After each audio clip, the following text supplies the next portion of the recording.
Good evening, and welcome back. Tonight, we're setting sail into one of the most dramatic chapters of the past, the Viking Age. Who were the Vikings? Were they raiders and warriors, or traders, explorers, and settlers?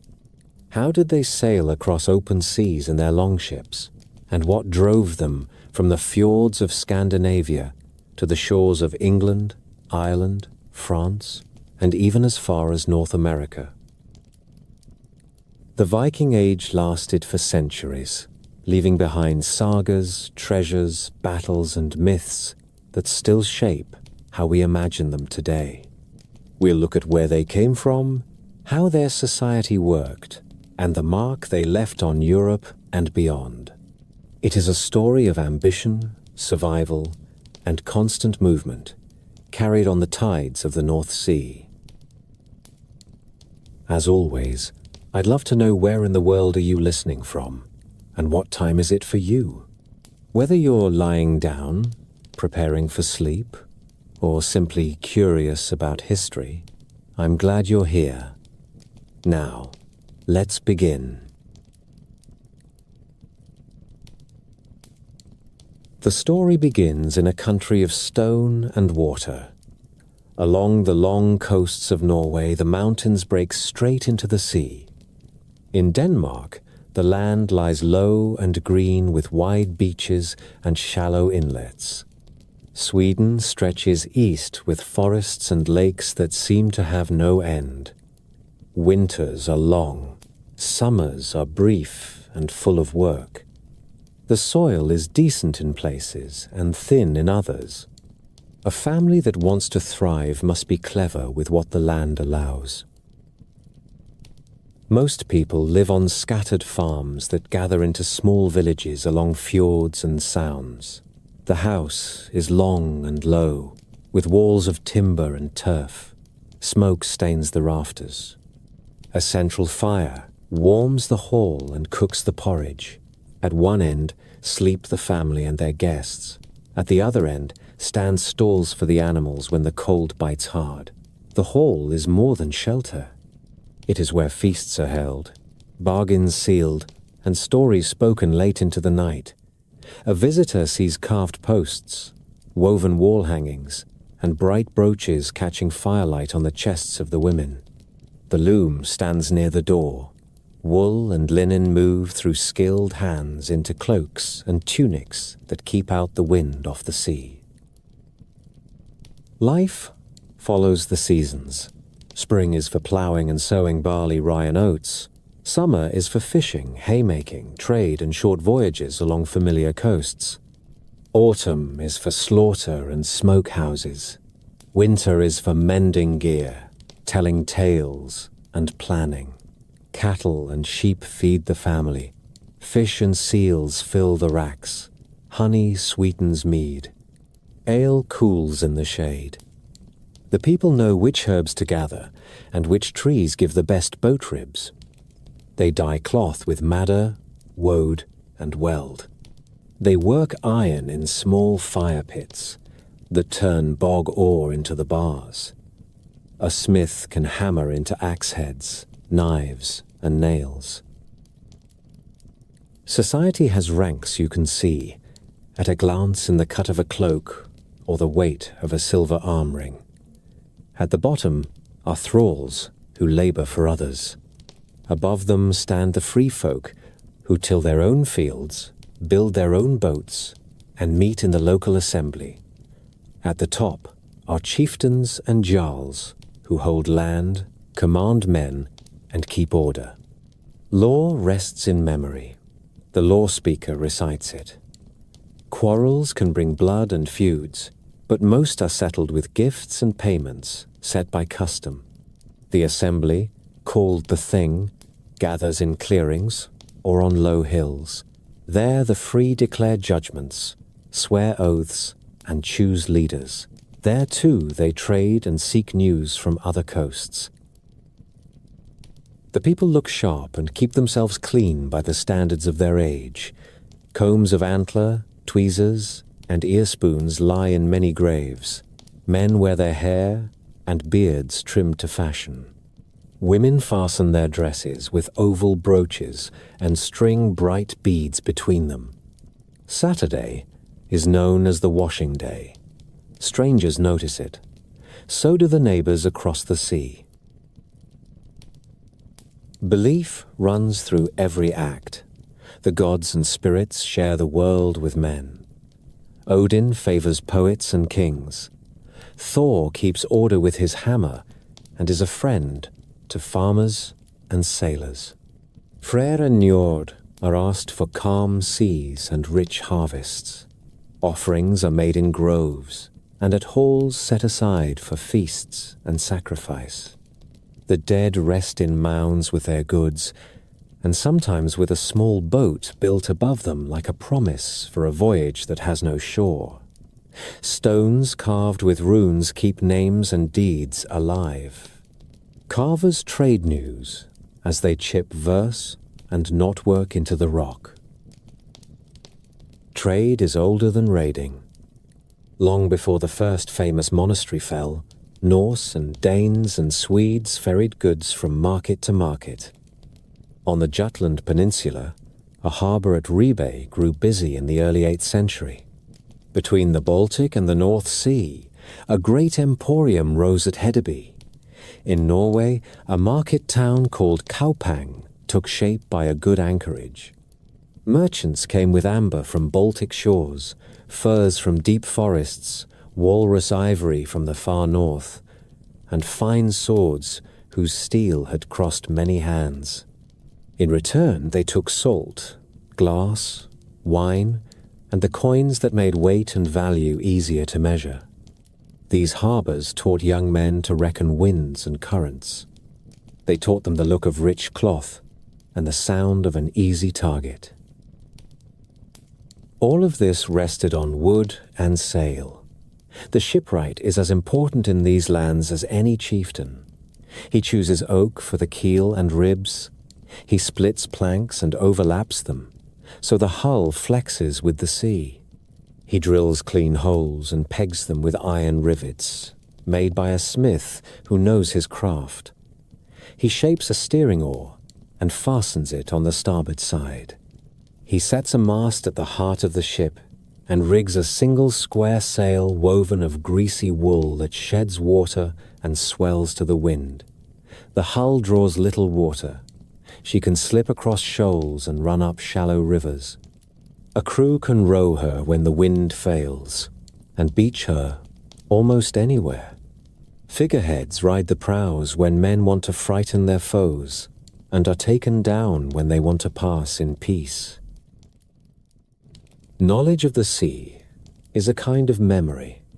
The elders teach the youngsters which clouds mean a wind from the west, and which mean a turn in the night. They follow whales and seabirds when land must be near. They steer by the sun in summer, and by bright stars when the nights are clear.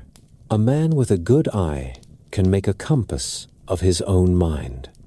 He can hold a course long enough to bring his people to a known headland or a new river mouth, where cattle graze and church bells ring. Politics in the north is a patchwork. Dozens of small realms rise and fall within a few lifetimes. A strong chieftain gathers men with gifts and good luck. He calls them to feast in his hall and sends them home with silver, swords, and fine cloth. In return, they come when he needs them. When a rival grows strong or a famine bites, men shift allegiance. Marriage ties and fosterage knit families across valleys and fjords. Ambition breeds travel. A younger son without land looks toward the sea. A leader with many mouths to feed looks toward the coasts of neighbors who leave their wealth on islands and in river towns, with little more than a wooden palisade between treasure and tide. Word from the south carries the scent of gold and incense. Monastic houses keep relics and silver vessels, and rely on prayer more than walls. Kings quarrel as much as they rule. Riverways flow like open roads into the heart of rich countries. A fast ship and a hard crew can move farther and strike sooner than any warning can travel by horse. It is not only hunger that pulls men from their farms. It is the promise of honor, silver, and a better life for their children. So the last years of the 8th century find the North poised on the edge of change. Markets hum, halls are crowded, ships slide down greased ways into cold water. Old gods still take their due. New thoughts trouble the sleep of bold men. They have the craft, the will, and the means. The only question left is where the first blow will fall. Summer came soft to the North Sea that year.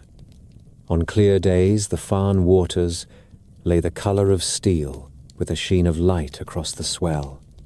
Beyond the tidal flats and shifting channels stood the low rise of Holy Island.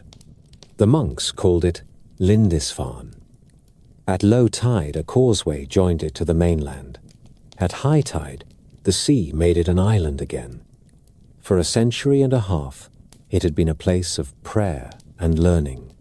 King Oswald had welcomed the monk Aidan from Iona to found the monastery there. From that time, the word spread out of this quiet place into the kingdoms of Northumbria. The monks copied books and taught boys their letters. They kept the relics of Cuthbert and told how he had lived as a hermit on the harsh rocks to the east. They had made a gospel book in his honor that glowed with careful paint and gold leaf. Pilgrims came to see the shrine. No walls ringed the buildings. The sea was the fence and the grace of God the watchman. Old writers say the heavens warned the north. They speak of storms and strange lights, and of fiery shapes like serpents in the sky. Whether that was true or not, the fear in their words is plain. The first the monks saw of real danger was not in the air, but on the sea.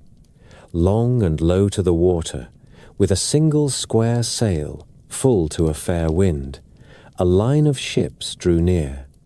They were not the heavy traders that sometimes put in for water and news. These were light craft from the rock coasts that faced the midnight Sunday.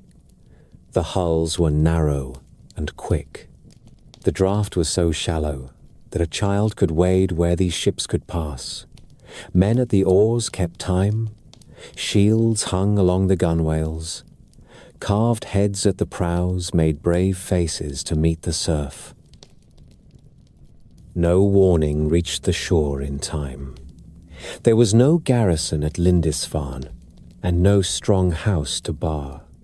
The monks who saw the sails would have rung a bell, called to their brothers, and gathered at the church and the shrine. They were met by men in mail shirts and leather, with spears and axes and sea-axe knives at their belts. The raiders did not come to pray. The simple timber and stone could not hold them. Doors gave way to the weight of a shoulder, or the bite of an axe.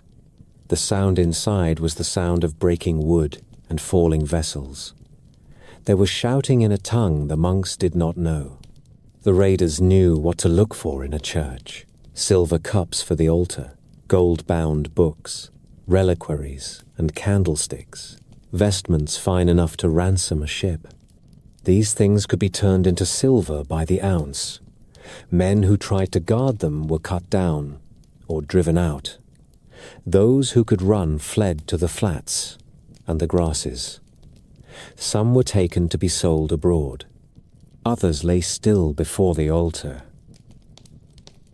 We hear of this day first because of letters. In York and in the court farther south, scholars wrote to the kings and to the monks with words that show true grief. They call the raiders heathen men and speak of blood shed around holy places. They ask what sin brought such a judgment, and what penance might stay further blows. In their shock we see how sudden this new kind of war felt. Armies had fought armies before, Kings had raided their neighbors, but men who came from the sea in swift ships and struck at places of prayer without fear of curses or kings seemed like a new plague. The choice of Lindisfarne was not only luck. The island lay close to rich coasts. The monastery sat with little more than faith to guard it. The tides helped the raiders come and go. A fleet could wait beyond the horizon and slip in on a high tide. The men who attacked had learned that the wealth of the north was kept in churches. They had learned that monks wore no mail and that a day on the right beach could feed a crew for a season. They had learned that a ship like theirs could be dragged above the wash of the water and be safe by nightfall. These men were not wild fools set loose. They were crews that had handled rope and oar since boyhood, led by chieftains who measured risk against reward like any lord of the south. The shock ran wide. The kings of Northumbria were not strong enough to strike back across the sea. They could punish a neighbor for a cattle raid. They could not chase men who vanished with the tide. Markets and monasteries along the east coast grew watchful. Some raised small fences or ditches. Some placed watches near the shore. Wealth was moved inland, where carts could carry it along Roman roads to the safety of hills and stone halls. That helped a little, and not for long. What the men of Lindisfarne suffered was not an end. It was a beginning. The same summer, and the summers that followed, saw more ships feel their way along the broken line of the coast. They learned the inlets, the sandbars, and the mouths of rivers that cross the English lands. They learned where bells called men to prayer and where tolls were collected. Within a year, another holy place at Jarrow felt a raid, and soon the Scots and the Irish coasts learned the same lesson. The islands that had sent out saints now saw strangers come in with iron and fire. Yet, even in ruin, the monks of Lindisfarne endured. They tended their wounded and counted their dead. They repaired their doors and tried to guard their books. The cult of Cuthbert did not die. In later years, when the storm grew stronger, they would take up his body and wander with it from place to place, guarding it through many roads until at last they found a new home on a high peninsula beside a river. But that is a story for later nights. For now, the memory we keep is of a quiet island and a sudden ring of oars, of bare feet on wet sand, of a bell that rang once and was silenced, of the first meeting of two worlds at a low tide on the edge of the North Sea. The raiders went out with the flood, their ships heavy with silver and captives. Behind them the tide covered the causeway as if to swallow the track of what had passed. The men who survived watched the sea grow smooth again and knew that the world had changed. The wind that brought the longships to Lindisfarne did not tire. It carried the same lean hulls along the broken edge of Britain, where cliff and sandbank trade places without warning, and where a fast tide can lift a boat like a hand. The coastline of Northumbria bends into Yorkshire and then south toward the flat shores of the Thames, and every bend holds a haven if you know where to look. The raiders learned those places quickly. Word of a rich church could pass from a trader to a shipmaster over a cup of ale, and by the next summer, a prow would be nosing through the surf below it. They struck again in Northumbria within a year of Lindisfarne. Chroniclers speak of ships at the mouths of the Wear and the Tyne, and of desperate fights among the dunes and salt grass. Sometimes the sea answered with a storm and flung the raiders onto the shoals. More often the strangers were away with the ebb, leaving a litter of broken doors and charred beams. Then the sails turned north and west. The islands beyond the firths became way stations. Orkney and Shetland offered deep anchorages seal rookeries, and no lord strong enough to forbid a camp. From there, crews slipped through the Pentland Firth on a fair tide, and came down the long western coast, where the sea breaks into lochs and islands. Here lay the old monastery of Iona, a place of learning in a cold sea, and here the raiders returned again and again.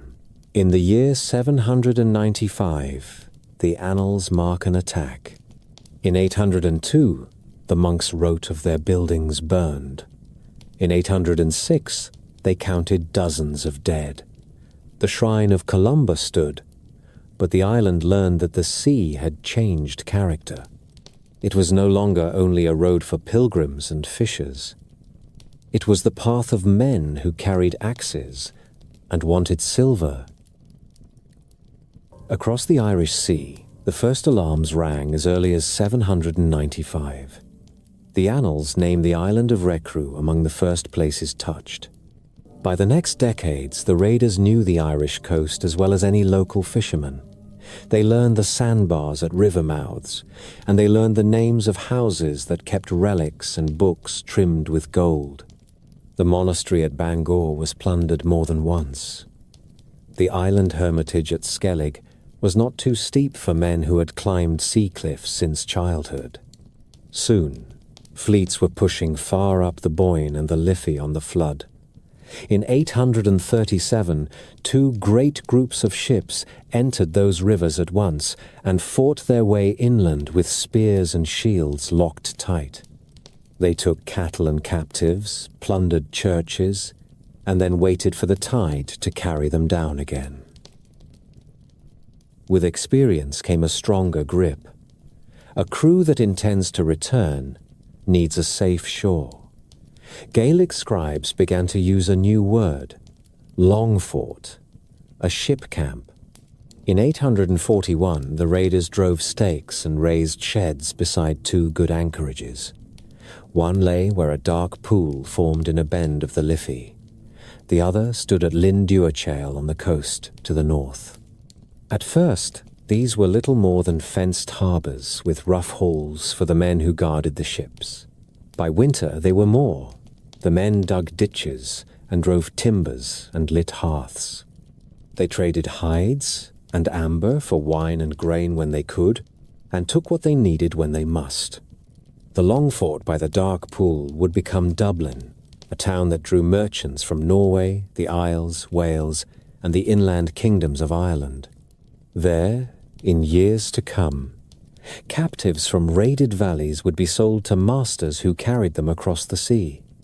There, silver coins from the east would change hands and be melted into arm rings with stamped marks that told the weight and the pride of the smith. Not every Viking leader in Ireland lived long. The annals tell of a warlord called Turgesius, who lorded it over places far from the coast, and who was seized by the High King Mael Seshnail and drowned in a lake in 845. Whether all the stories are true or not, they show a pattern that became clear. Irish kings could rally and drive a fleet from a river, as they did at times on the Boyne, the Liffey, and the Shannon. Yet the riverways and the long coast gave the raiders a freedom no inland king could match. A beaten crew could slip down to the tide, and a beaten fleet could return somewhere else in the next season with new ships and new allies among rival clans. Over time, the strangers were no longer only strangers. Norsemen took wives or concubines among the Gael. Some learned the local speech. Children grew up who could call two countries fatherland. The sea that divides also binds, and in the harbours of Dublin and Waterford in later years, you could hear Norse and Gaelic spoken in the same market. South and east, the English kingdoms felt the same pressure. After the raids in Northumbria, the sails began to appear off Kent and along the Thames. In 835, the men of Wessex wrote of a fleet at Sheppey that went through the island like a scythe through barley. In the years that followed, the ships made a habit of nosing up the estuaries and testing the towns. The kings of the southern English could beat them in open battle when they caught them. They did so at times. But a fleet that chose where and when to fight is a hard enemy. In 851, the chronicle speaks with awe of a great fleet, hundreds of ships, that came up the Thames, plundered Canterbury and London, and then was met and beaten by West Saxon kings and ealdormen in a fight that lasted a day and a night. The victory was real. It was not a cure. The crews that escaped carried the tale of English wealth back to their halls. Others followed the next summer. By the middle of the 9th century, the raiders began to change their habit in England as they had in Ireland. They started to winter. At first, a fleet would stay in an island marsh like Thanet and live off what they could take within a day's march. Then they built shelters and corrals and made longer plans. A wintering camp meant that the men did not need to sail home. It meant that come spring, they were already in place to strike inland along the old Roman roads and the water meadows that led to every old town. It also meant that they might be tempted to stay for good. A few turf walls and a row of huts can become a hamlet. A hamlet with a good anchorage can become a market. Once there is a market, locals come to trade and bring gossip and maps in their heads. Along the western coasts of Scotland and the islands, the Norse were becoming more than raiders. They took over farms on the Hebrides and intermarried with local families. A new sea people formed, neither only Norse nor only Gael. Later ages would call them Norse Gaels. From their island halls they sailed to Ireland and back, sometimes as traders and sometimes as wolves, and they carried stories and styles both ways. Place names changed. Old words with soft endings gave way to harder sounds. Graves began to hold oval brooches and ring pins that looked like those in Norway. Carved stones showed longships where once they had shown only crosses. Tactic and tool mattered as much as courage. The longship was the lever that moved kingdoms. A crew could pull their hull up any shingle beach and drag it on greased rollers into a tidal creek where a horse could not follow. The shallow draft let them steer across mudflats where a heavier ship would ground. A square sail took them fast along a following wind, and when it failed, they took to the oars. Each man knew his stroke and kept time. Shields hung along the sides like scales. When they beached the ship, they lifted the shields down and locked them together into a wall, a moving roof when arrows began to fall. They used surprise, but they did not rely on it alone. They were disciplined in a simple way, bound to their chieftain by gifts and oath, and eager for silver weighed on a balance. The targets were not chosen at random. Monasteries held portable wealth. A cup of silver can be carried to a ship and measured into arm rings. A ring can be cut and weighed when it comes time to share. Cattle could be driven to a beach and loaded into small boats to ferry to the larger hulls. Slaves could be marched at spear point and sold later in the harbors that grew under foreign banners. A town with walls and a garrison could be left for another day. A village with a church and a priest who rang a bell instead of blowing a war horn was a safer choice. The raiders kept lists in their heads. They learned the calendar of saints' days when a place would be crowded. They learned where fairs were held. They learned where a river narrowed, making an ambush likely, and where a ford offered a quick escape. The English and the Irish were not helpless. Local lords raised men and rode. Sometimes they caught a landing party scattered among the huts and granaries and cut them down to a man. When a fleet was sighted early and the wind turned, A band of raiders could be trapped on a bar and finished with javelins and stones. In Ireland, kings mustered against the Longforts and burned them. Victories like these fill the annals because the scribes preferred to record the times when their people prevailed. Yet the writing between the lines tells another truth. If the raiders kept coming back, it was because the sea gave them the advantage of choice, and because the wealth that kept churches bright and kings in wine was worth the risk. By now the arc of the story is clear. What began as quick strikes at lonely islands becomes a grinding pressure along entire coasts.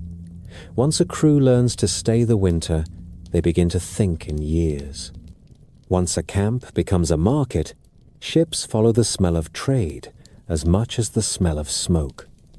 Along the Irish Sea and in the north of England, the names of Viking captains enter the record. The old kingdoms begin to bend.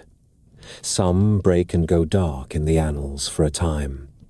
Some harden in the fire and learn to build new kinds of defenses that will matter in the years ahead. In the abbeys that survived, monks repaired roofs and recopied books on scraped vellum. In the halls of the kings, messengers were sent and oaths renewed.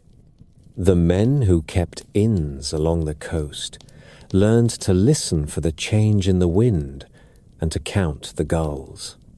On high ground by a river bend, a lookout would watch the tide creep in and wonder if the next tide would bring sails.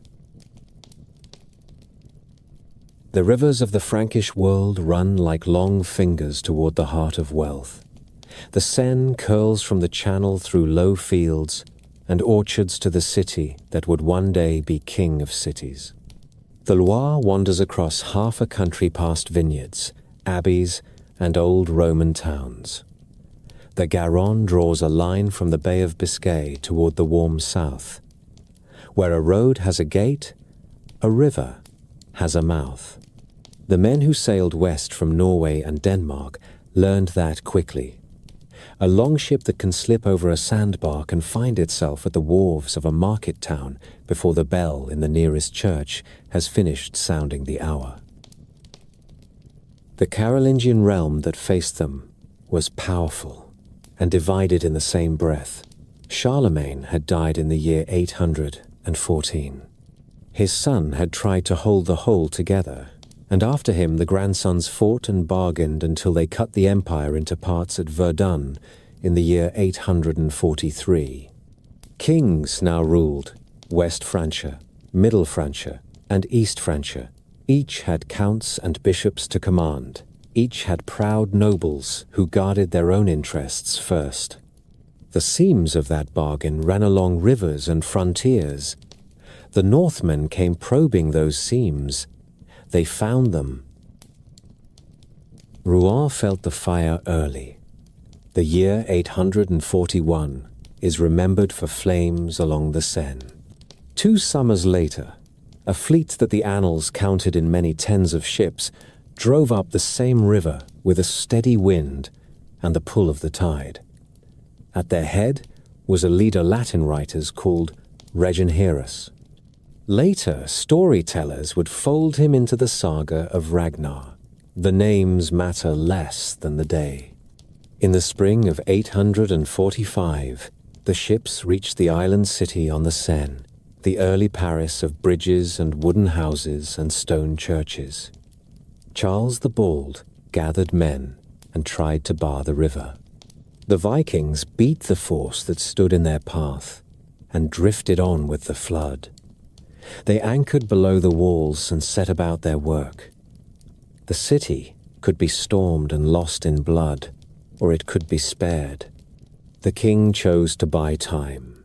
7,000 pounds of silver passed into Norse hands, and the ships swung out with the ebb, passing the crosses on the riverbanks with their decks heavy and their crew in good humor. Ransom had found its price, and a word entered Christian Latin with a sour taste: Danegeld. The The riverways taught the raiders more than the value of silver. They learned the calendar of the Frankish year. They knew when the Loire was high, and when summer drought turned it into a ribbon with shoals that trapped a deep-keeled ship. They learned to strike when the tide and the wind were with them, and to wait when they were not. They made islands into strongholds. Orcelles on the Seine became a camp that troubled Rouen and Paris for seasons. The marsh at Noirmoutier, by the mouth of the Loire, served as a base for strikes into the valley beyond. When they wished, they could turn south. In the year 843, the city of Nantes was taken and sacked on the feast of St. John, with clergy and people cut down among the altars. The shock was as deep as any felt in the north of England. It did not stop the ships that followed. Angers, Tours, and Orléans learned the look of longships against the river light. The abbey of Saint Martin at Tours, long a place of pilgrimage, was stripped more than once. Monks carried relics inland in the hope that holy bones could outrun hulls and oars. Along the lower Loire, the Northmen sometimes fought one another for the right to plunder or to tax the plunder of others. It was a trade like any other, only the goods were driven on the hoof, and the coin was silver measured on balanced scales. Towns that could be fortified learned to bar their bridges. Those that could not learn to bargain. Each year that passed added a little Norse to the market speech of the valleys. The ships went farther than the Loire and the Seine. They tried the Garonne and reached Bordeaux. They turned the prows south and learned the look of Iberian shores. In the year 844, a fleet entered the Guadalquivir and tested the pride of the emir at Seville. The fight they found there was harder. Fire ships and armored cavalry made poor prey. Many died, and the survivors went back to the ocean with their lesson. They were not done with the south. Years later, other bands would pass through the straits and work the coasts of the western Mediterranean. They took shelter in the Camargue among the reeds and salt lagoons. They pushed up the Rhone. They raided inland towns like Arles and Nimes and turned their sails toward Italy. Pisa paid them to go away. Luna felt their fury because they mistook its marble walls for Rome. The crews came home with tales of strange food, hot sun, and richer ships. The kings of West Francia could not let the rivers remain open roads. Charles the Bald and his advisors began to answer with more than ransoms. They tried to forbid the sale of horses and weapons to the Northmen. They ordered bridges to be fortified with towers and palisades, so that a line of ships could not pass without a fight. They called their upriver nobles to take turns guarding these blockages. The work was slow and expensive. It was also necessary. Where a strong bridge stood, a fleet had to stop or look for another river.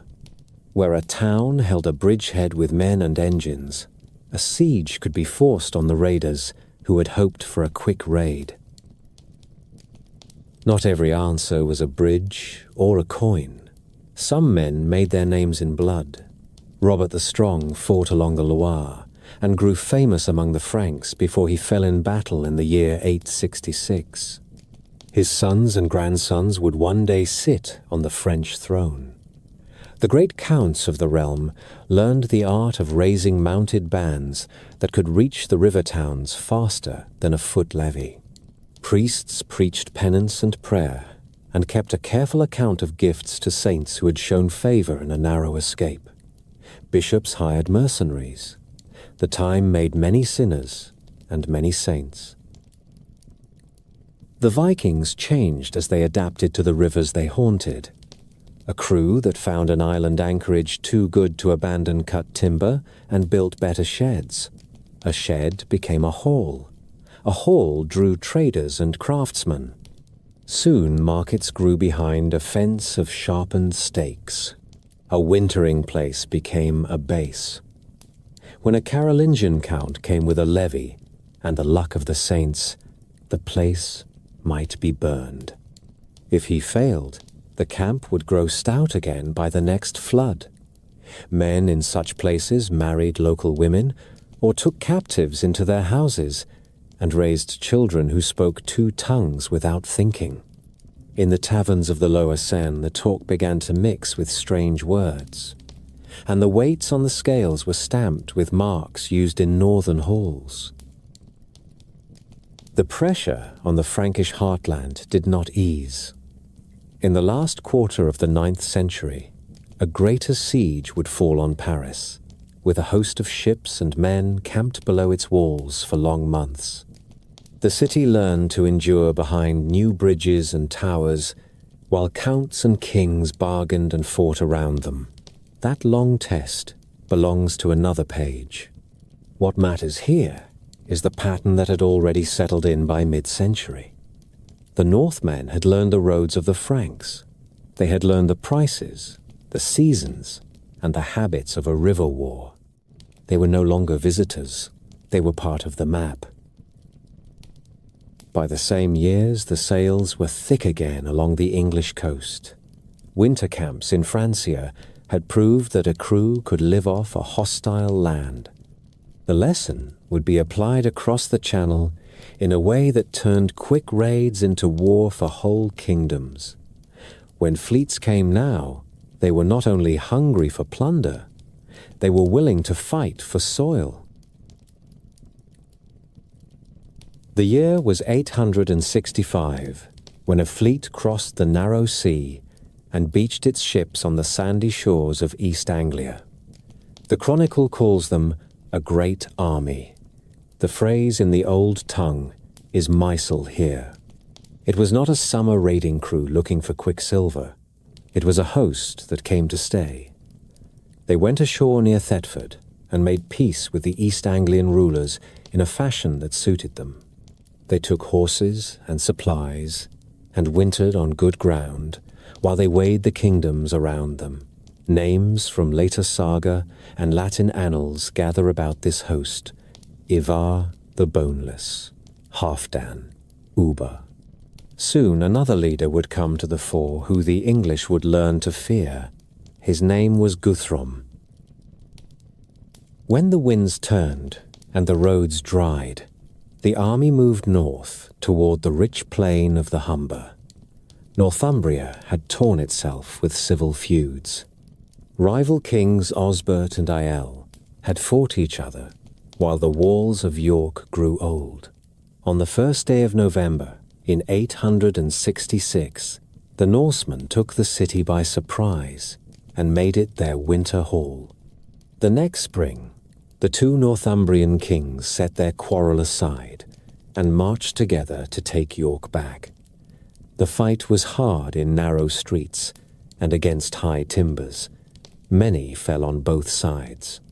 Both kings died in the press. The victors placed a client ruler on the throne and settled to count their dead and their spoils. York had become a Norse stronghold on English soil. From York, the army moved like a tide into the valleys of Mercia. In 868, they came to Nottingham and threw up works. Burgred of Mercia called for help, and Wessex answered. King Ethelred and his younger brother Alfred rode north with their war bands and stood bold in front of the Norse camp. The Northmen would not give battle there. They were patient. They took gifts and rode out the winter by their fires. The West Saxons went home with the lesson that this enemy chose ground and season, as a hunter chooses a blind. The host wheeled east in 869 and fell on East Anglia. At Thetford, they made a new base and turned on King Edmund. Later ages would sing of his death and call him a martyr. What is certain is that he faced a force he could not throw back, and that by the end of that year, East Anglia lay under foreign rule. Coins were struck soon after with the names of Norse kings who now claimed that land. That they stamped their names on silver tells us they meant to rule and not only to plunder. The next year brought a larger storm. In 871, a new fleet and fresh war bands came to join the army. The English called them the Great Summer Army. The fighting in Wessex that year was relentless. The Norse wintered at Reading, where the Thames and the Kennet meet. From there they sent out strong columns. King Aethelred and Alfred gave battle in quick succession. At Ashdown on the Chalk Ridge, the English won a hard day and slew a king called Bagsec and several jarls. At Basing and at Meratun they were beaten back. Ethelred died that spring, and Alfred took the crown in a season that offered him little peace. When both sides were worn thin, the new king bought time. He made terms that sent the army from his door. It was a bargain for breathing room, and not an end. The army flowed again through the lowlands. It went to London then, back to the Trent and the Witham. In 873, they wintered at Torksey in Lindsey, where rich pastures could feed both men and their horses. The next season they shifted to Repton on the River Trent and cracked Mercia. Burgred fled over sea. A pliant ruler named Ceolwulf took his place with a promise to hold the western half of the kingdom for the Norse interest.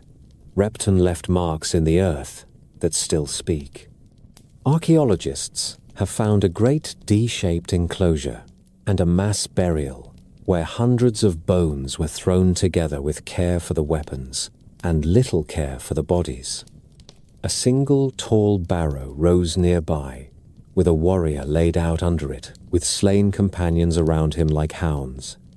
The ground at Repton shows that the chronicle did not exaggerate when it called the host great. In 874, the army split. Halfdan led one part north and settled in Northumbria. He took his men to the valleys of the Tyne and the Wear and shared out fields to farm. The other part turned south and east under Guthrum and his fellows. They wintered at Cambridge in 875. The next year they slipped into Dorset and seized Wareham. Alfred ringed them with a field army and tried to starve them into terms. Guthrum swore oaths on a sacred ring. He gave hostages and promised to leave Wessex. Then he broke his word in the night and rode out. The fleet that came to help from the north was broken by a storm off the Dorset coast. Even the sea can be an ally when it chooses. In 877, the army moved to Exeter. Alfred caught them again and held them fast until the wreck of their ships and scarcity of food forced them to ask for peace. They moved into Mercia and cut that kingdom like a loaf. The western slice was left to Ceolwulf. The eastern lands fell to the Norse and would soon be called by a new name, the Danelaw. But Guthrum was not done with Wessex. In the deep of winter, early in the year 878, he struck without warning. On a night near the Feast of Epiphany, he surprised the royal household at Chippenham. Alfred barely escaped with a small company and hid himself in the marshes and willow thickets of the Somerset levels. The tale that survives remembers him keeping watch over a hearth and burning a peasant woman's cakes in his care, while his mind ran on war and duty. Folklore likes a king in rough clothes. The truth beneath the tale is that he gathered men quietly from Somerset, Wiltshire, and Hampshire, and chose his moment well. By Easter he had a force again. He raised his standard at a place called Egbert's Stone, and from there he marched to meet Guthrum. The two hosts came together near Eddington under the Chalk Downs. The old writers do not give us the long speeches of heroes, but they give us the shape of the day. The shield walls closed, spears thrust, axes rose and fell. The English line held and then pushed. When the Norse broke, They fell back to a fortress and endured a siege that stripped their stores and their courage. After 2 weeks they asked for terms. Alfred gave them. Guthrum and many of his leading men were baptized with Alfred standing as sponsor. The rite took place at Aller, near the king's own refuge at Athelney. For a week afterward, Guthrum sat in feast at Wedmore, and though people later speak of a treaty signed in that place, the formal boundary and the rules that governed the peace were likely set down a little later, when tempers were cooler. The agreement that followed changed the map of England. The boundary ran by rivers and ancient roads from the Thames to the Lee and on to Bedford, and then along Watling Street into the Midlands. East of that line, the law of the Northmen and the customs of their jarls would hold in many things. West of it, Alfred would rebuild. He began to raise fortified towns on a new plan. Earth banks and timber revetments circled markets and river crossings. These burhs gave refuge to farming folk and made the longship a little less terrible. He called men to serve in turns, so that one part of the levy could fight while another stayed to harvest. He saw to coinage and to law codes. He was a king who had learned from defeat and from the patience of his enemy. The great army itself did not vanish with the peace. It settled into the lands it had taken. In East Anglia and across the 5 boroughs of the Midlands, new markets grew at Nottingham, Derby, Leicester, Lincoln, and Stamford. Place names shifted. Fields were measured by new words. Farmsteads took on the look of both worlds. Viking rulers issued coins and sat in halls where English merchants bargained as easily as Norse shipmen. Halfdan and his settlers ploughed the river valleys of the north and turned raiders into farmers who still kept a sword by the door. The story of the army became the story of new kingdoms planted in foreign soil. What this long struggle did was set a balance that would hold for a time. A strong English king had learned to defend his land with walls and plans. Norse lords had learned to rule as well as raid. The next chapters of the saga will show how men who once came for silver learned to take oaths from Frankish kings and to guard the Seine rather than burn it, and how a chieftain named Rollo traded his prow for a ducal chair. Paris learned first how a river could be both shield and snare. In the winter of 885, a vast fleet came up the Seine, hull after hull riding the flood like a forest of masts. They met a city that had learned from earlier years. Bridges were braced with towers. The waterway was chained and watched. Count Odo stood with the townsmen and the clergy on the walls, while bishops carried relics along the parapets and sang in bitter cold. The Northmen ringed the island city and tried fire and rams and ladders. They came again in spring, when the thaw swelled the current. The defenders held. Charles the Fat at last paid the besiegers and let them pass upstream to ravage Burgundy rather than break themselves on Paris a second time. The lesson settled on both sides. A river can feed a siege as easily as it feeds a city. A king who cannot keep his roads clear will buy time with silver. Out of these long seasons on the Seine, a single hard man rose to the front. Latin writers called him Rollo.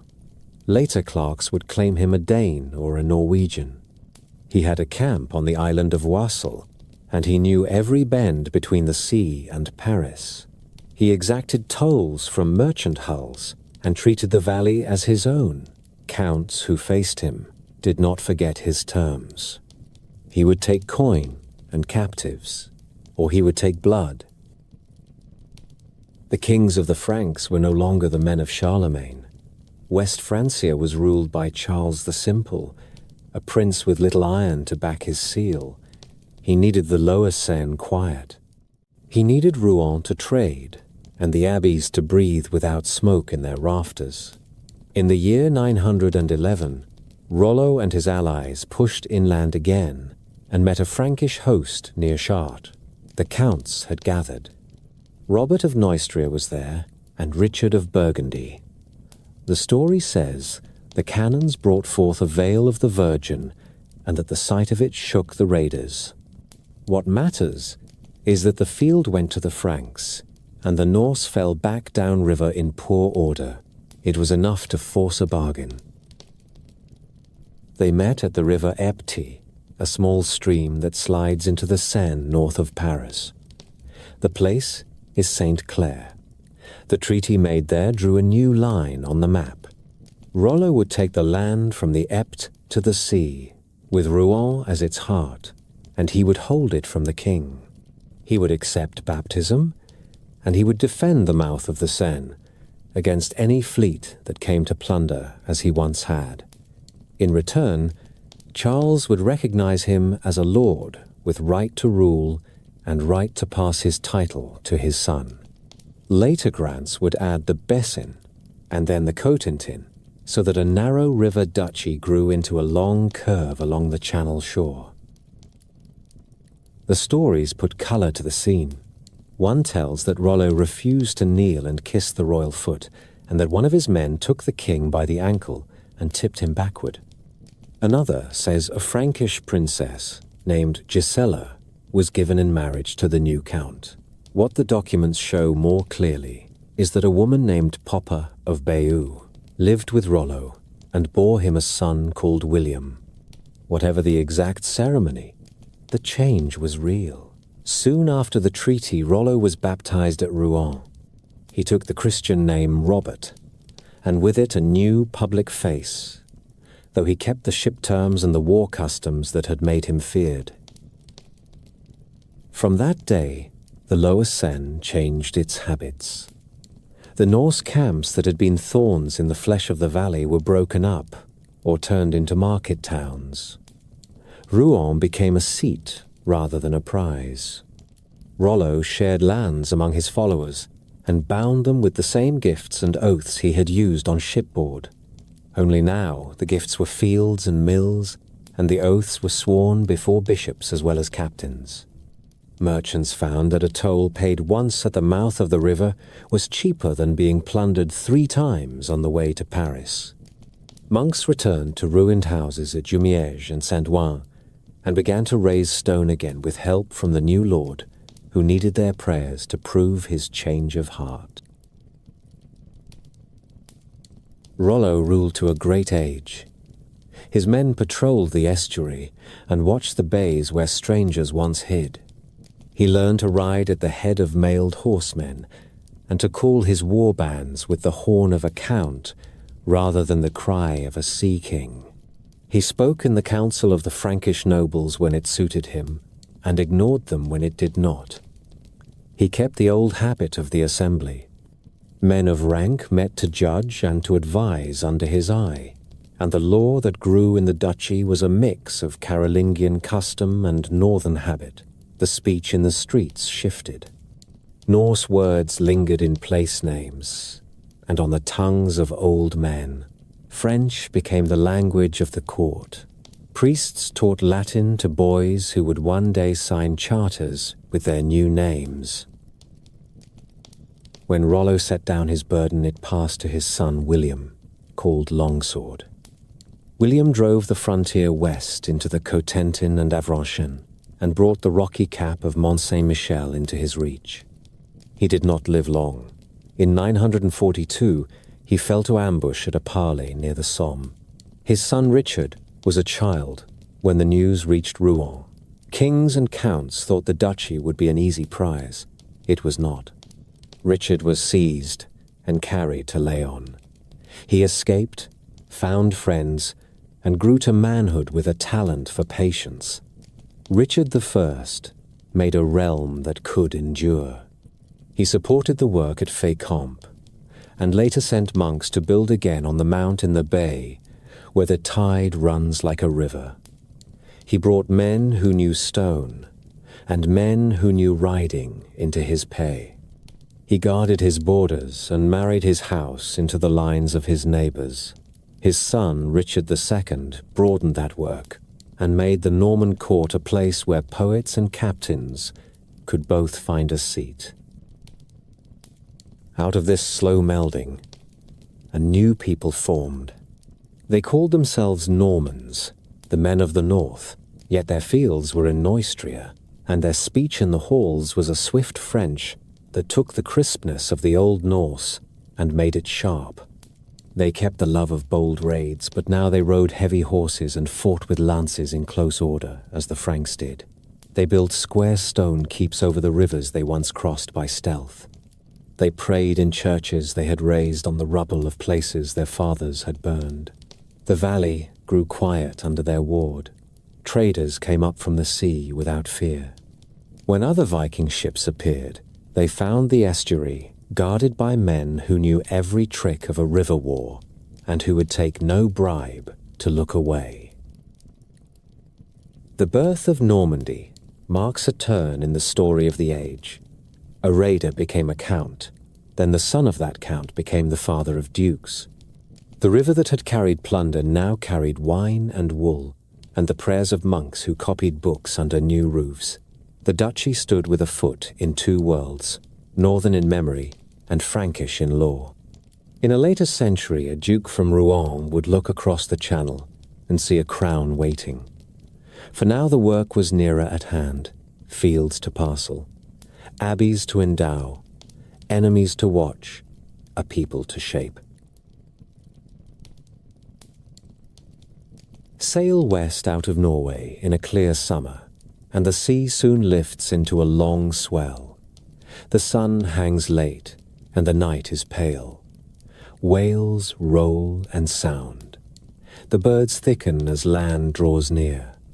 A low coast shows first, then black cliffs and snow-streaked mountains. The men at the oars smell sulphur and salt together, and know they have found the fire island that traders whispered about at Ribe and Hedeby. They call it Iceland. There were rumors before the first farm. Irish hermits may have used the far western islands as places of prayer and silence. The Norse called such men papar, and some skerries keep that name. What comes with certainty is a wave of settlers that begins in the later part of the 9th century. The story most Icelanders repeat places the first permanent home at Reykjavik. Ingolf Arneson stands on a bare shore and marks out a hall near steaming pools where driftwood lies thick after winter storms. He would not be the last. The years that follow are called the land-taking. Families arrive in summer fleets and claim valleys and shore meadows as much by custom as by muscle. A medieval book, the Book of Settlements, lists hundreds of names and lines of kin with a pride that says, "This island belongs to people who remember who they are and whose they are." Archaeology leaves a clear line to mark this beginning. A fine spread of ash from a late 9th century eruption lies like a seal across the old turf. Above it, you find hearths and post holes and the bones of cattle and sheep. Below it, you do not. That ash layer is a date written by fire. It tells us that the first true farms rose soon after the year 870. The settlers learned quickly what the land would give and what it would take away. There were no forests like the deep woods of Sweden. There were birch groves and scrub and plenty of peat. They cut turf in great rectangles and stacked it into thick walls that held heat. Timber for roofs and ships came on the backs of the waves. Driftwood from the north and east rode the currents to Iceland, and men hauled it ashore like treasure. A farm on Iceland needs hay more than anything. The winters are long, and the grass stops growing early. The families cut hay from every flat meadow and every river bend that will carry a scythe. They stored it under turf and carried it to the byre through snow that could swallow a pony. Sheep were the heart of the wealth. Cattle gave milk, butter, and soft cheese when summer grass was rich. Goats browsed where sheep would not. The small, sure-footed Icelandic horse became the best tool in the yard once the first foals were born on the new farms. Barley can grow in a mild year, and some tried, but grain was never the strength of this island. Men fished from open boats near shore, and every spring the beaches lay white with dried cod that would keep for months. Seals and occasional beached whales made a feast and filled the oil lamps. Birds filled the cliffs and their eggs, and down were taken by men who tied ropes around their waists and went over the edge with a calm born of need. The homes they built were low to the ground with doors that faced away from the worst winds. A long room with a central fire, bed places tucked into the walls, benches lined with woven blankets, and a small chamber set aside for stores. Smoke worked its way through the roof turf. In winter, a haze hung beneath the rafters, and the smell of peat and wool filled your lungs. Women kept the looms going through the dark months. They spun yarn and wove a stout cloth called vadmal that later served as money as much as clothing. Iron came dear. The smith smelted bog ore in small furnaces and turned it into nails and simple tools. Fine swords and good timber came from abroad and had to be paid for with wool and hides and homespun cloth. The families brought more than animals and tools. They brought their law. Iceland grew without a king. Authority rested with chieftains called godar, who held following rather than fixed office. Men chose which chieftain to support and could shift that allegiance if they wished, a custom that bound leaders to their people by bargains and honor rather than by royal decree. Disputes were taken to the local assembly in summer. There, neighbors judged neighbors and set payments for injury and insult. Blood feuds were real and sometimes ruinous, but the culture valued settlement. A wronged man asked for compensation first, and killing brought outlawry and the stripping of rights when the law was clear. In the year 930, the freemen of the island founded a general assembly that gave this scattered land a single voice. They chose a rift valley with a straight water and a lava plain as the place. The name they gave it was Thingvellir, the fields of the assembly. There they raised booths of turf and cloth each summer and camped for 2 weeks while cases were heard and bargains struck. A law speaker stood on a natural rock and recited the law from memory while the crowd listened.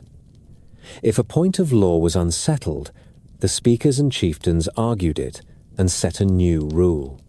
Quarter courts took cases from the 4 regions of the island. A 5th court later heard the hardest disputes. This was not a realm of parchment and seals. It was a realm of memory and public witness. Yet it worked. The Althing became the oldest working parliament in Europe and the heart of Icelandic life. Belief filled that valley as much as law.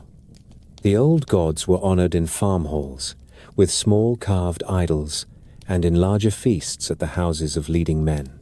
Thor was dear to farmers who wanted fair weather and steady pasture. Freyr had his place in ritual for good harvests and good years. Odin kept his following among poets and men who thought high thoughts about fate. Blot feasts fed gods and guests together, and there were hearsay and slanders in later Christian books about darker sacrifices, but much of religion seems to have been community, food, and oath taking under the eyes of powers that watched. In time, a new faith arrived, on the same ships that carried iron and wine. Missionaries and merchants talked in the booths at Thingvellir. Kings in Norway pressed their kin overseas to accept baptism. The decision came around the year 1000.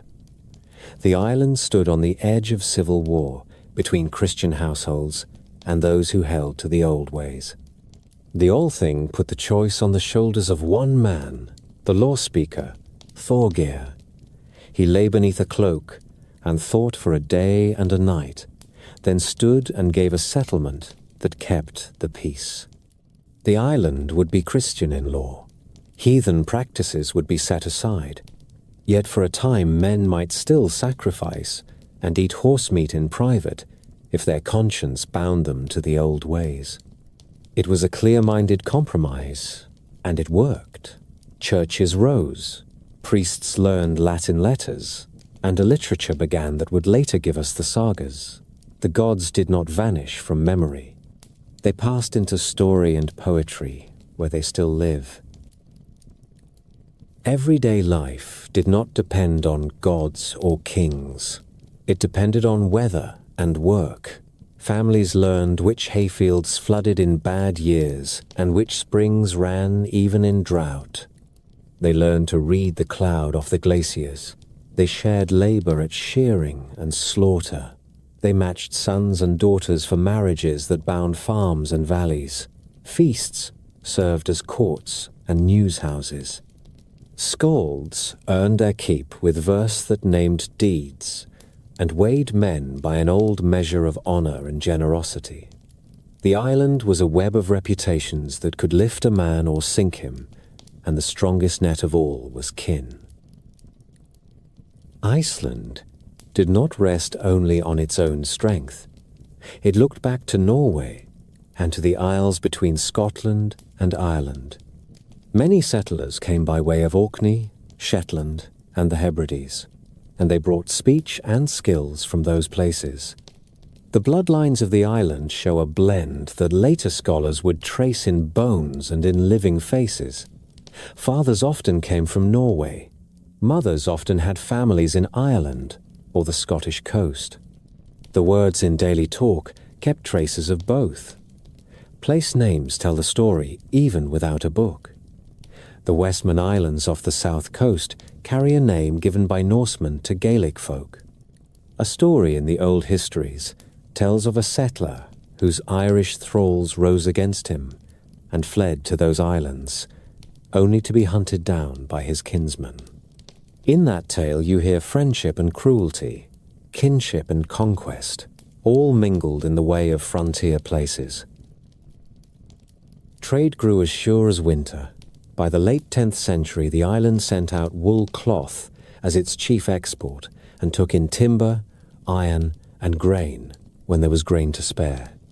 Ships from Norway came in summer, when the seas were easiest and the winds more kind. Over time, Norwegian kings would claim the right to control that trade and to take oaths from Icelandic chieftains. But that belongs to later chapters. In the age we are telling, the island feels new and raw.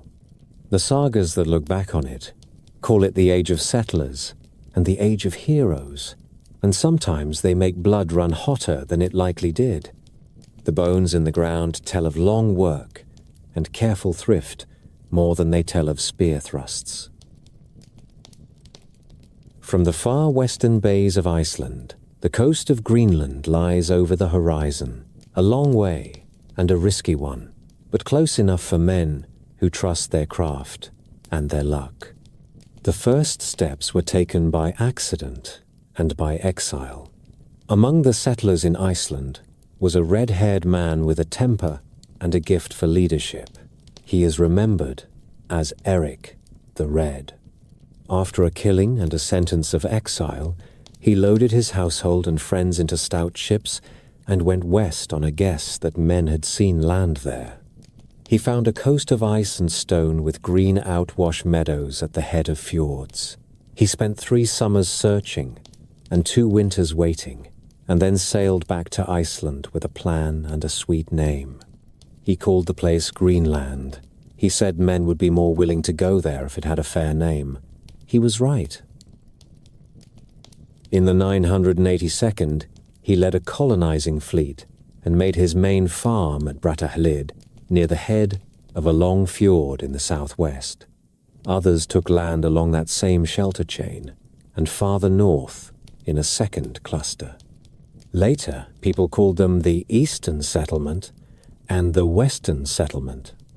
In truth, both stood on the same side of the great island, where the current makes the climate less cruel, and the sun has a better chance of ripening grass. The farms followed the same pattern as Iceland, but with tighter margins. Pastures were small. Hay meadows were precious. Cattle herds were signs of honor, but sheep and goats kept families alive. Men hunted seals and seabirds in season, and pushed inland for caribou when they could. Walrus tusks were the treasure. Traders in Europe paid well for ivory that could be carved into knife handles, gaming pieces, and church art. A ship that came home with tusks and hides settled many debts. Greenland did not become a world apart. A bishopric rose at Gardar in the 12th century, and churches stood at many farm sites from early on. A stone church at Havalsi still keeps its walls. A wedding was held there in the early 15th century, the last firm notice of the Norse in that place. Before that late silence, there were centuries of steady life. Summer ships came from Iceland and Norway when winds and fortune aligned.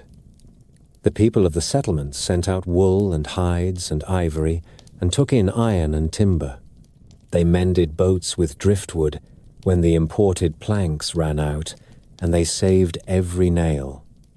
They built houses with thick stone and turf to hold in what little heat the sun gave them. They kept the same law forms and the same habit of assemblies as their kin to the east. Even in the best years, the Greenlanders walked a narrow path. A small change in sea ice could cost a ship its safe harbor. A run of cold summers could thin the hay crop and starve cattle. A shift in markets in Europe could make ivory less prized and leave the settlements short of coin for the iron they needed to mend. Their neighbors were not only seals and birds. A people who followed the ice known to us as the Inuit came into the same country in waves, bringing fine skills in hunting on ice and at sea. There were meetings at the water edge, and sometimes there was trade.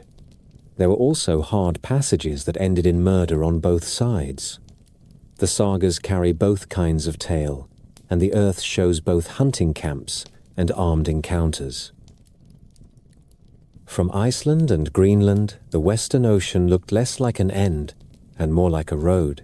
Hunters went north for walrus and bear, and came home with stories of land still farther west, with forests thicker than any in Iceland. Those tales would tempt a son of Eric and his kin. They would ride a fair wind into a new chapter of the world. For now, our story leaves them mending sails at Brattahlid, and rolling bales of hay into low barns that smell of salt and smoke and sweet grass. News of land to the west reached Brattahlid as scraps of talk. A merchant named Bjarni, lost in fog, had seen low coasts under a grey sky, and turned away because he had no wish to winter without kin. He spoke of a flat stony shore, and then of a forested line farther south. The tale was enough for Eric's son. Leif was a careful man, and bold in the quiet way that changes maps. He bought Bjarni's ship, and gathered a crew that could keep a course by smell and sound, as well as by the Sunday. They loaded the Nar with ropes, spare planks, tar, iron for nails, and what a small settlement would need if luck smiled. Then they waited for a wind that would carry them beyond the known capes and into a sea that had no names. The ice line lay far to the north that year. The first land they met rose low and hard and barren.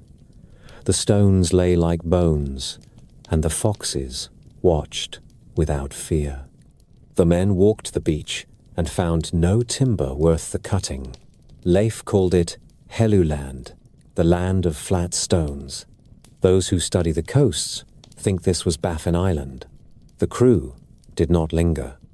They took the wind again and stood south along a cold shore where the water ran dark with tide and the birds flew in long strings. The next land had deep woods running down to the breakers. They cut a trunk and found good straight grain. Leif named it Markland, the land of forests. Men now put that name on the coast of Labrador. They sailed again with the coast off the beam. Days later, they came to a place blessed with coves and islands and a broad creek that watered low meadows. There was salmon in the current as thick as in a northern river in spring. The winters must be lighter here, someone said, for the grass still held color. The crew lowered the sail and let the current take them up the creek to a lake that opened like a hand. They beached the ship and felt the sod underfoot. Here they raised halls of turf and timber and set a smithy on a little knoll. Leif called the place Leif's Booths. The old tales say that one of his men, a southerner called Tirkir, went out and came back excited with grapes in his hands, and that is why the country took the name Vinland. Others say the word may mean a land of meadows, and wine is a later gloss. What matters is this: they found a place where wood was plentiful, fish ran fat, and the winter promised to be kinder than in Greenland. The sagas give more than names. They give the pattern of a year. In autumn, the men cut timber and filled the ship's belly with planks and beams. They built a boat shed and a workshop where skilled hands could repair a hull or shape a new mast. They smelted iron from bog ore in a small furnace and made nails for the voyage home. They hunted caribou in the open barrens inland and dried meat for the dark months.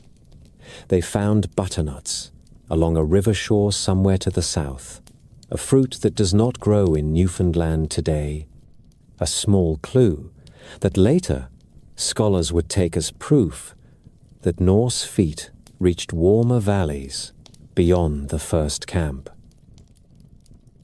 The place we know fits this story lies at the northern tip of Newfoundland. Modern diggers found it in the 20th century, where local fishermen spoke of old foundations under the grass. There were 8 turf buildings there, long houses, a smithy with a clinker of slag, a boat repair shelter, and sheds stuffed with woodworking waste. A bronze ring pin of a Norse style turned up in the peat.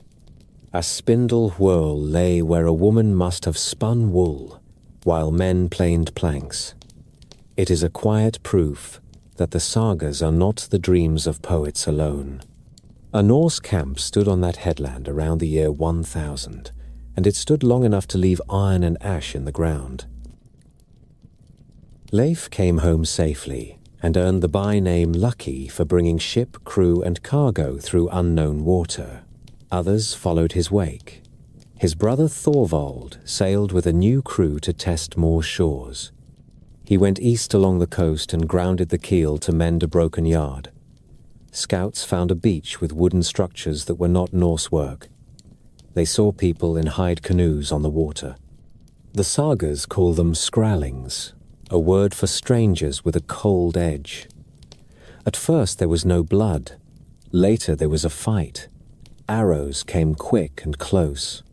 Thorvald took a shaft under the ribs and died on the beach, looking at a headland he said he had loved at first sight. The crew buried him there under a small mark and sailed back with the bad news. A merchant named Thorfinn Karlsefni then tried to make a true colony. He brought 3 ships and 100 and more souls, men and women together, a bull and cattle for breeding, and the will to stay. They returned to the lake camp and made it their base. The first winter passed with hunger close and the sea walled by ice. When the spring broke, they explored southward. The sagas speak of a place called Hop, with a long sandbar and shallows where whales came close. They gathered wild wheat and found vines in the woods. The locals arrived in skin boats, and the first trade was fair. Red cloth was cut into bits and bartered for pelts. Then came a quarrel that nobody could mend. A bull broke loose and bellowed in the dawn. The strangers panicked, thought the sound a threat, and returned with numbers and fury. Stones flew, arrows followed. The Norse fought as they knew how, shoulder to shoulder with shield and spear. One woman, Freydis, is said to have stood when the men faltered and shamed them to stand again. Karlsefni saw plainly that a small band far from help cannot fight a war without end. He loaded the ships and turned back. These meetings were brief and costly on both sides. To the people who lived there, the strangers were an armed caravan that appeared with no warning and built halls on fishing grounds and travel routes that had served their families for generations. To the Norse, the land was rich, yet every gain had to be won with caution, and every night could bring a new band of enemies. Trade might have grown. It did not. A knife pricked, a word turned sour, and a spear found a back before the hard work of habit could make friends of any kind. The camp on the headland was likely used more than once. The years cannot be counted, but the layers in the soil do not speak of centuries. It seems to have been a station with a purpose. You go there to cut timber, to mend a ship, to hunt for a season, and to make iron. When the ship is full, and the stores heavy with fish and dried meat, you stand out into the sea and shape a course north and east again. The distance is long, but the way is known. Landmarks repeat. A black cliff that looks like a tooth, a string of islands white with birds. The sight of drift ice, even in summer, tells you that Greenland is near. Why did they leave the Western country to the people who had always held it? The answer is in the numbers and in the miles. Greenland could barely support its own farms. It could not send men every year to defend far villages. The ships were few. A season of fog or ice could close the door behind a voyage for a year or more. The goods that paid for the risk were not secure. Timber and furs were valuable, but could be had closer to home. Walrus ivory and the Arctic hunts yielded more silver for the risk. The settlers who went to Vinland saw a fine place to visit and a dangerous place to own. Still, the memory of that coast did not vanish. For generations, men in Greenland spoke of Markland as a source of timber when storms had stripped their own beaches bare. Hunters who pushed north in summer carried stories of forested rivers farther west.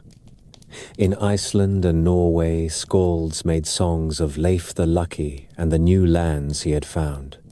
The written sagas came later, shaped by many hands. But when you lay them beside the iron in the Newfoundland turf, you hear truth at the core. The Norse reached North America 5 centuries before other Europeans. They walked its beaches, tasted its berries, fought its people, and went home. On a quiet evening at Brattahlid, you can imagine Leif on a bench outside his hall with the light turning the fjord to gold. He has a cup of ale in his hand and the smell of tar on his clothes. He speaks little and watches the tide slide past the skerry at the mouth of the inlet. When he does speak, he names each landmark between Greenland and the western shore, the way an old man names the sons of his friends. He knows the feel of the wind rolling up from the warmer south and the sharp smell of ice when you stand too far north. He knows that a world wider than the old stories tell lies there if men ever find the strength to claim it. The Baltic is a quiet sea in fair weather. It smells of pine and cool weeds. In summer, the daylight lingers and the water lies flat as hammered tin. Along its western rim stand the trading places of the Swedes, with Birka and later Sigtuna drawing men from farm and island. On the eastern shore lie long inlets and sandy spits, and behind them dark rivers run inland through alder and birch to a deep continent. There the wealth is fur and wax and honey, and there are people to be taken and sold where silver is weight and measure. The men who sailed these routes were kin to the raiders of the North Sea, but their hunger ran east and south. In Swedish mouths, others called them rus, a word that may have begun as the name for rowers on the coast of Finland, and then bound itself to the men who came in tall, fair boats. They moved first to the Neva, then into the flat sheet of Ladoga, then up the Volkhov to a fortified landing at Holmgard, the island yard, later called Novgorod. They wintered at Staraya Ladoga, the old harbour that watches the mouth of the river. They cut timber for new hulls and paid for grain, and women with dirhams of Arabic silver that had travelled by a long chain of hands from far cities under a hot Sunday. Their road forked in the inland lake country. One branch went by the Volga to the markets of the Volga Bulgars and the city of the Khazar kings on the lower river, and from there into the Caspian. The other branch took them up the Lovat and down the Dnieper toward the Black Sea and the walls of the richest city in the world. These were not guesses. The routes were laid out by habit and by need. A boat might be a dugout cut from a single tree, or a light-built shell of planks, but in shallow choke points, men carried them on shoulders over wet stones and reed beds. The portages had names that stuck in the mouth like gravel. Later, a Byzantine emperor would write them down with care, with notes on each rapid of the lower Dnieper, and on which side a crew should drag a hull to save it from being shattered. The trade itself was as old as the first market fire. The north sent out pelts of sable and marten and fox. It sent walrus rope and hides and slabs of amber found after a storm. It sent beeswax for candles and honey in thick combs. It sent slaves from border wars and village raids. In return, the Rus took bars of silver and strings of coins. They took glass beads, bright silk, sharp weapons, spices, and wine. The proof of that movement is buried by the bucketful under Swedish soil. On Gotland and in Mälaren, hordes of dirhams lie where farmers later turned the earth and saw a white edge in the dirt. Many coins are clipped and cut. The men who counted preferred weight to the emperor's stamp. Hack silver rings and ingots tell the same story in a rougher script. The people they met inland were Slavic and Finnic, with their own chiefs and fields and gods. Some fought, many traded. Over time, the men from the ships set themselves as a ruling band above river towns that had long existed. The earliest written tale from the region says that local tribes drove the Varangians out, then quarreled among themselves, then called them back to keep order. The man they named in that tale is Rurik. He is said to have come with brothers and companions in the year 862 to rule at Ladoga, then Holmgard. The tale is a monk's story set down generations later, and it is heavy with purpose, yet it matches what the ground shows. Fortified places rise on the right bends and heights. Foreign goods and foreign burials appear in clusters. A mixed society takes shape along the water roads. Rurik dies, and a kinsman named Oleg stands as guardian for a child called Igor. Oleg is remembered as a man who did not waste words or chances. He looked south and saw that true strength lay where the river becomes a road to the sea. In 882, he steered his warband down the Dnieper and took the hill town on its tall right bank, a place ruled by Askold and Deer. The tale says cunning brought the gates open, and that both local lords fell. Oleg nailed his shield to the gate, as a sign that he would stay. He called the place by a name that was already common on Slavic lips, Kiev. With that act, he made a hinge for a new realm. The river power that followed was quick and hard. From Kiev the Rus took tribute in furs and coin from the tribes of the forest and steppe. They rode south and tested the strength of the great city on the Bosporus. In one story, Oleg brought hundreds of boats to the Golden Horn and had his men set wheels under the hulls to haul them up and threaten the seawalls from the land side. We hear he nailed a shield on the city gate and made the emperor sign a treaty that favored Rus merchants. The records at Constantinople do give us treaties in 907 and 911, with careful rules about how a Rus ship might enter the harbor and how long men could stay in the guest house and what they might carry. The language sounds like balance. One side has something the other wants, and both are tired of killing for it.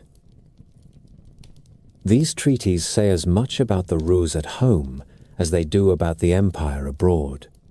The men who pressed their marks to those parchments carry names that can be heard as Norse if you roll them on your tongue, and beside them are names that sound Slavic.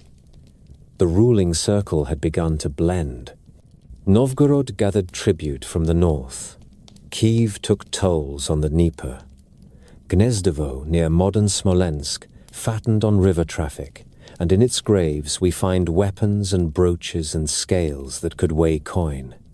Farther north at Ladoga and the lake towns, the dead lay with a mix of goods that came from every point on the compass, from Islamic silver to Baltic amber to blades with Frankish marks.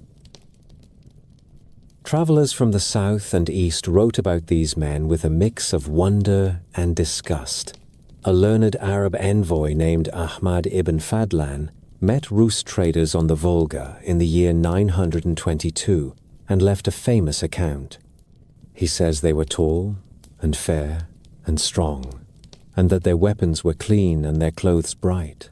And he says also that their habits offended his faith and manners.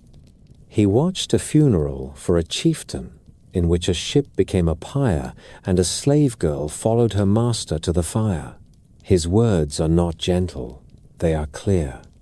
They also help us see a moment before conversion when the old ways were still whole and public, and when wealth from far roads paid for fierce display. The Khazar kings watched these roads as well.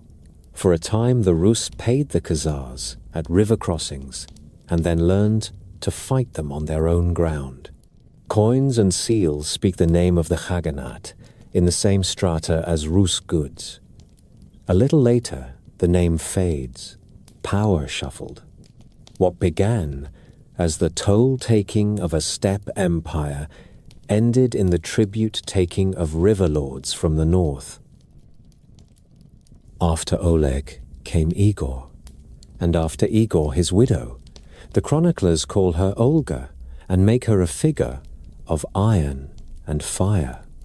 When a tribe called the Drevlians killed her husband, she answered with punishments that live in dark stories. Later, she traveled to Constantinople, took baptism, and returned with a new name and a new favor in the eyes of the empire. Her son, Sviatoslav, grew into a warrior prince who cared more for the sword's answer than for the scribes. He struck at the Volga Bulgars and at the Khazars, and then marched south to the Danube and fought the empire itself across the plains by the great river. He died in an ambush at the rapids of the Dnieper, his head taken, his skull said to have been made into a cup. These are sharp tales. Behind them stands the truth that the Rus of the 10th century were no longer a band of ship kings alone.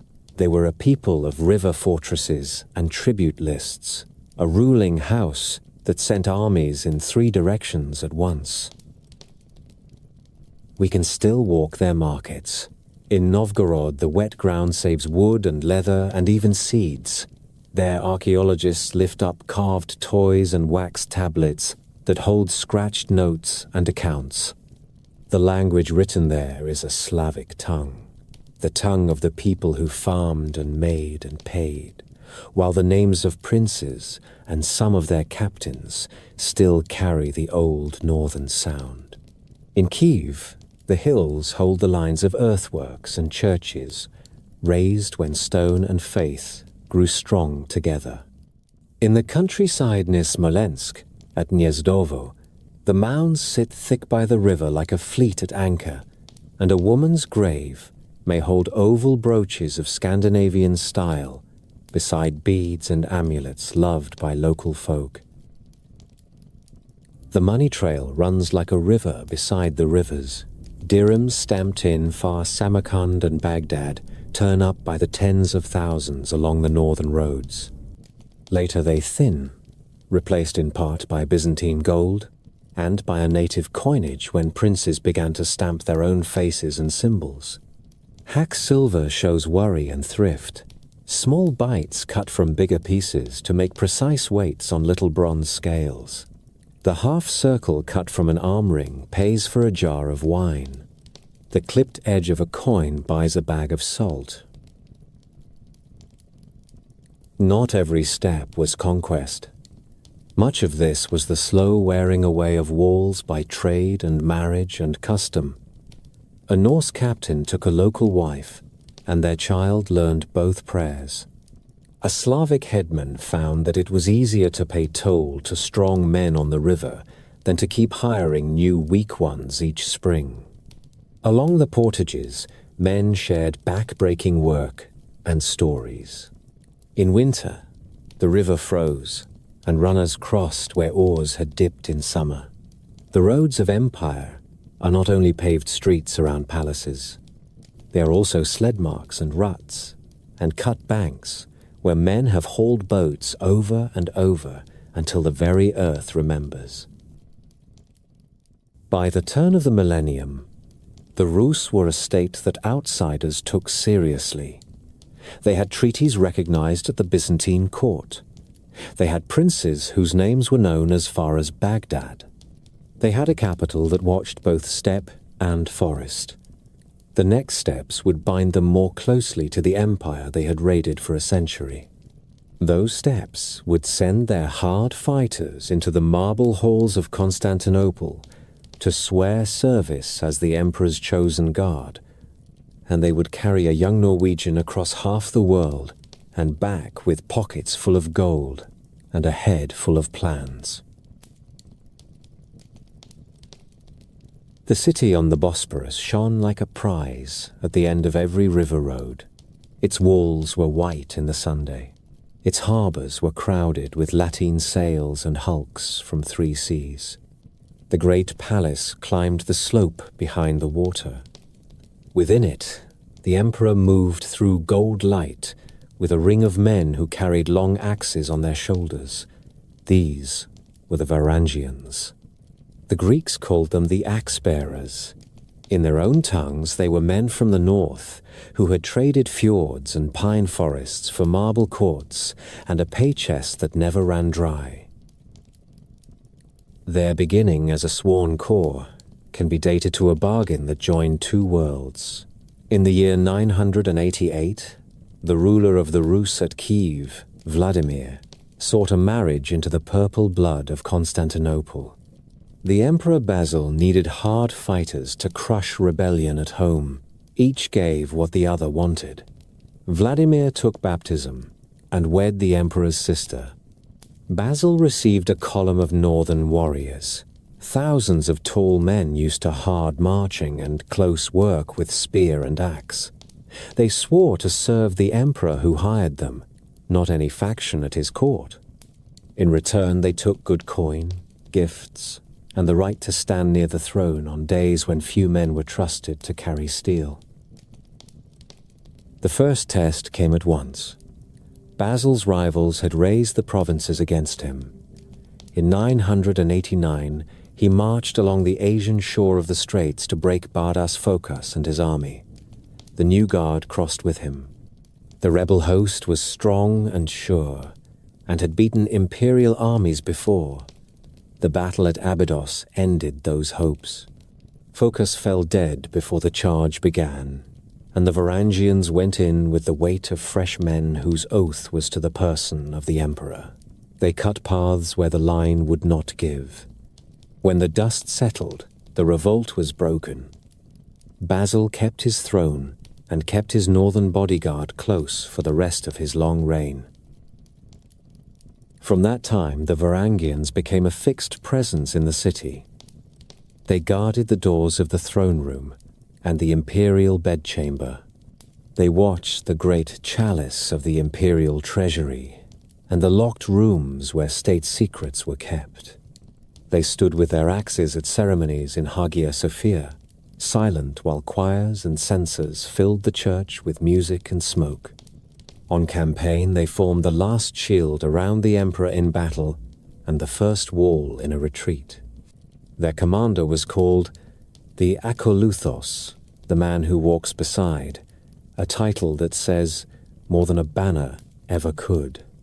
Their pay came from the imperial fisc, and their gifts in war were rich. When an emperor died, they claimed an ancient privilege to take what they could carry from his private chest as a final gift for loyal service. The palace scribes frowned. The axemen smiled and held to their custom. They were known for a single weapon. The two-handed axe with a long ash haft and a broad iron blade was feared along the walls of the city and on any field where the guard deployed. It opened doors and split shield boards. It broke the pommels of swords and cut reins so that enemy horsemen fell into a tangle. The guard also carried round shields and short swords and daggers for work in tight spaces, and many a Varangian wore a mail shirt under a silk tunic when he stood watch in the gold rooms. In time, an officer might be given a Byzantine title and a silk belt and be invited to the banquets where peacocks were carved and foreign envoys gaped at the ritual of the court. Campaign work took them far. Under Basil, they fought the long war in the Balkans that ended with the breaking of Bulgaria. In 1014, the emperor trapped the Bulgar army at the mountain pass called Clydian. The day was a slaughter in close country. Greek chroniclers do not name the Varangians there outright, but the guard marched with Basil in those years and bled in the same dust. In later decades, they sailed west under the general George Maniacs when the empire tried to retake Sicily from the emirs. The army that landed in 1038 was a hard mix of Varangians, Lombards, and Norman adventurers. Fortresses fell in a quick string. Then court politics pulled the commander down. The army broke into quarrels, and the chance to remake the map slipped away. The Varangians carried home scars and stories of the hot islands and a taste for strong wine. By then, one of their captains was a Norwegian exile who would give the Guard its most famous northern hero. Harald Sigurdsson was the younger half-brother of King Olaf of Norway. He fought at Stiklestad in 1030, when Olaf was driven down and killed by his own countrymen. The boy escaped through forest and marsh and made his way east to the court of Yaroslav at Novgorod and Kiev. There he gathered a band and learned the languages of princes and traders. Around 1034, he rode south to Constantinople with letters of favor and the look of a man who would make his own place if none was offered. The court found him useful. He rose fast. Greek writers remember a tall foreign officer under different spellings. The Icelandic saga that carries Harald's life lays colors on the canvas. It says he campaigned in Asia Minor and on the eastern frontiers. It says he fought sea fights in the Aegean and on the Syrian coast, and that he made a pilgrimage to the Holy Sepulchre with imperial leave, and returned with the scent of incense in his beard and gold in his saddlebags. It sets him in Sicily under Maniaques, and then in the Balkans during a rising against the emperor. He sent his saved silver north to Kiev for safekeeping, and drew it out when he needed to pay men or buy favor. The details vary with the teller, but the shape holds. Harold served long, grew rich by soldiers' rights and gifts, and learned the courts as well as the camps. Court storms reached him too. In 1042, a ruler was overthrown in a night of riots and palace coups. The guard helped decide who sat on the throne when the dust cleared. In that dangerous season, Harold was caught in a net of jealousy or simple rivalry, and spent time in a prison that looked toward the sea. When the streets boiled, the guard and the people broke open the doors. Harold walked out and went down to the water where ships waited. He slipped through the straits with his men and his treasure, and turned his prow for the Black Sea. He reached Kiev and asked Yaroslav for the hand of his daughter. The prince agreed. With his new wife and a chest of Byzantine coin and jewels, Harold sailed north to Norway. He returned in 1045, bought peace with his nephew Magnus by sharing the throne, and then took it alone when Magnus died a year later. The axeman of the emperor became a king in his own right. His last chapter will come on an English field, where the wind blows from the Humber and the grass rises in ridges to a low bridge. The guard did not end with his departure. It drew fresh men from Rus and from Scandinavia every year.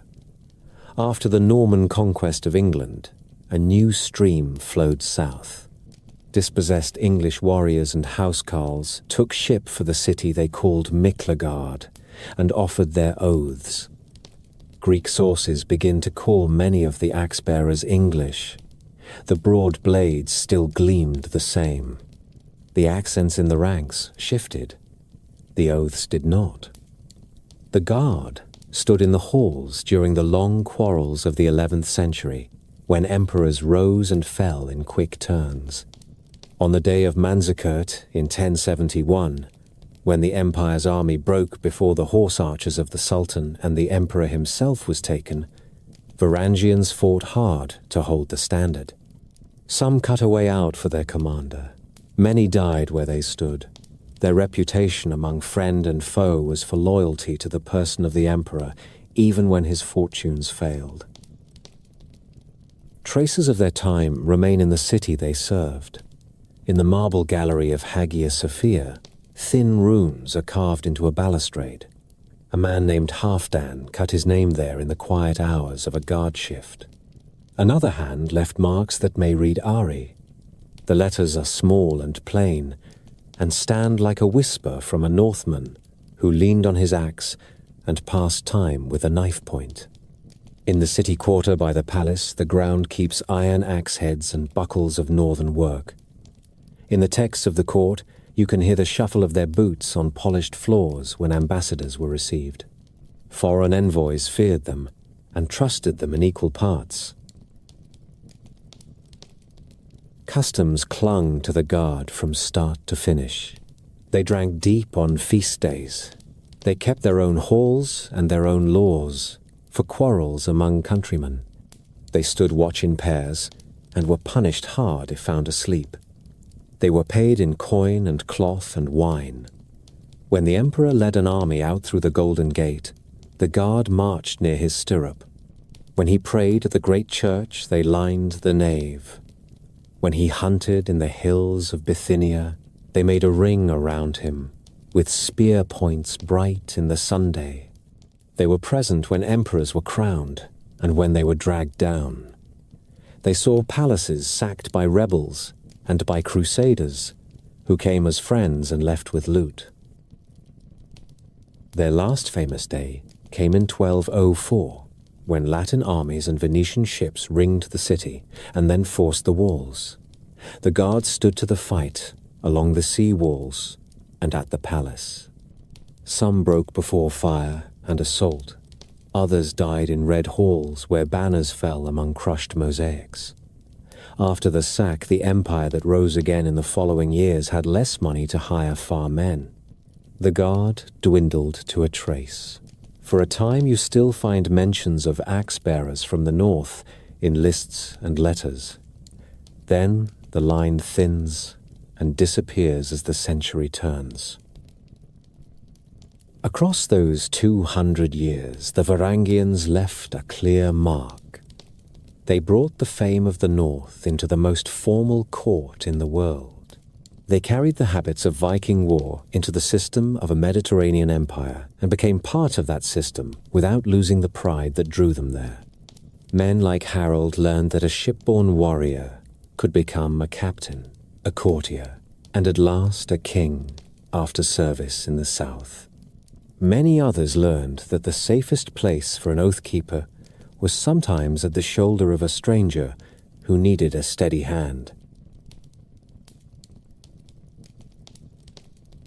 A farm in the north is a world in itself. The longhouse sits lengthwise to the wind, with the gable facing a view the family loves. Timber frames the walls where there are trees to be cut. Turf thickens the walls where timber is scarce. A steep roof carries thatch or turf. Smoke from the central hearth finds its way along the rafters and seeps out through the roof, so that in winter a brown haze softens the light. On one end of the house you hear beasts shifting in their stalls when frost bites hard. On the other end, people sleep on raised platforms lined with furs and wool blankets. Benches follow the walls. Chests serve as seats by day and as coffers by night. A carved high seat marks the place of the head of the household. Keys hang from the brooch of the woman who keeps the stores. Those keys mean more than iron. They mean the grain bin opens at her word, and that the household stands on her judgment as much as on his. The day begins with embers coaxed into flame, and with porridge from a pot that never cools completely. Soapstone pots perch on flat hearthstones and take the heat slowly. Flat bread cooks on an iron plate. Children carry water from the spring and split kindling with a short axe worn smooth by many hands. When snow lies deep, a path is kept with a shovel and sled. When summer rises, the doors stay open and the house breathes like a living thing. Work is the shape of the year. Spring turns mud to soil and calls for ploughs. Where the land is rich, a team pulls a heavy ard and lays straight furrows for barley and oats and rye. Where stones lie close to the surface, a light ard bites shallow, and men follow with forks to break clods and pull roots. Calves and lambs arrive, and the byre becomes a chorus. Bees hum in wicker hives. Men patch fences, swap foals, and watch the peaks for the last hard snow. Summer is a rush. Hay must be cut from every meadow that will bear a scythe. It is carried on poles and piled under turf. Fish run up the rivers and into nets. Smokehouses turn sweet and dark as salmon and trout hang above slow fires.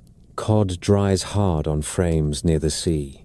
Seal and whale make feasts when luck and weather agree.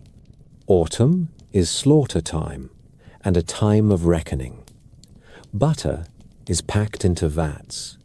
Cheese is set on shelves where air moves gently. Meat is salted, dried, or smoked. Barrels are topped up with ale brewed from barley and flavored with herbs. Winter is mending and story. Looms sing under steady hands. Iron is brought from the shed where the smelter stands, a low clay stack that turns bog ore into rough blooms. The smith wakes the charcoal, breaks the bloom into bars, and draws out nails and knives and hinges with blows that ring in the frost. Trade reaches even the loneliest farm. On market days, people come from valleys that are a day apart by foot and an hour apart by boat. Scales and weights come out of pockets and bags. Silver is measured by weight. Coins are clipped, and rings are cut into neat fractions that match the tiny stones in the scale pans. A potter from the south lays out bright glazed cups that will go to the high table of a local jarl. A comb maker sells antler teeth that catch every hair. A leather worker brings new shoes and a packet of awls. From ships that have touched at far towns come glass beads and iron swords, and good steel that holds an edge when a farm-made blade will nick. Towns like Hedeby, Birka, Ribe, and Kaupang grow along easy anchorages. You can hear 10 languages in their lanes when the wind is right. A farmer brings wool and hides, and goes home with salt, iron, and a pin for his wife that was cast far away. Society is a ladder you can see. Thralls do the heaviest labor and often sleep near the animals. Free farmers own their land or rent it, and answer only to the law and to those bargains they have made. Jarls hold estates, and call men to their hall with gifts. A clever man of low birth can rise by skill and luck. A careless man of high birth can fall by folly. Fosterage binds families.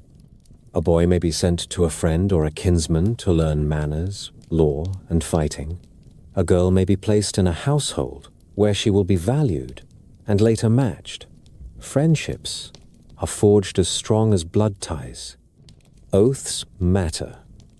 A man who breaks an oath is marked in memory and in song. Women hold more space than in many other lands. A wife can own property. She keeps the keys. She may divorce an abusive man by calling witnesses and sending him from her door with his goods in his arms. She runs the farm when her husband is on a voyage. She manages cloth and milk and the household accounts. Her brooches show wealth and taste. Oval brooches and bead strings fasten a dress over a long undertunic. A knife hangs at her side. She owns it and uses it. The dead tell the same story. Graves of women often hold keys and looms, weights and rich brooches. That speaks of authority as much as of ornament. Food is what the land allows, and what skill can turn into comfort. Barley bread is common.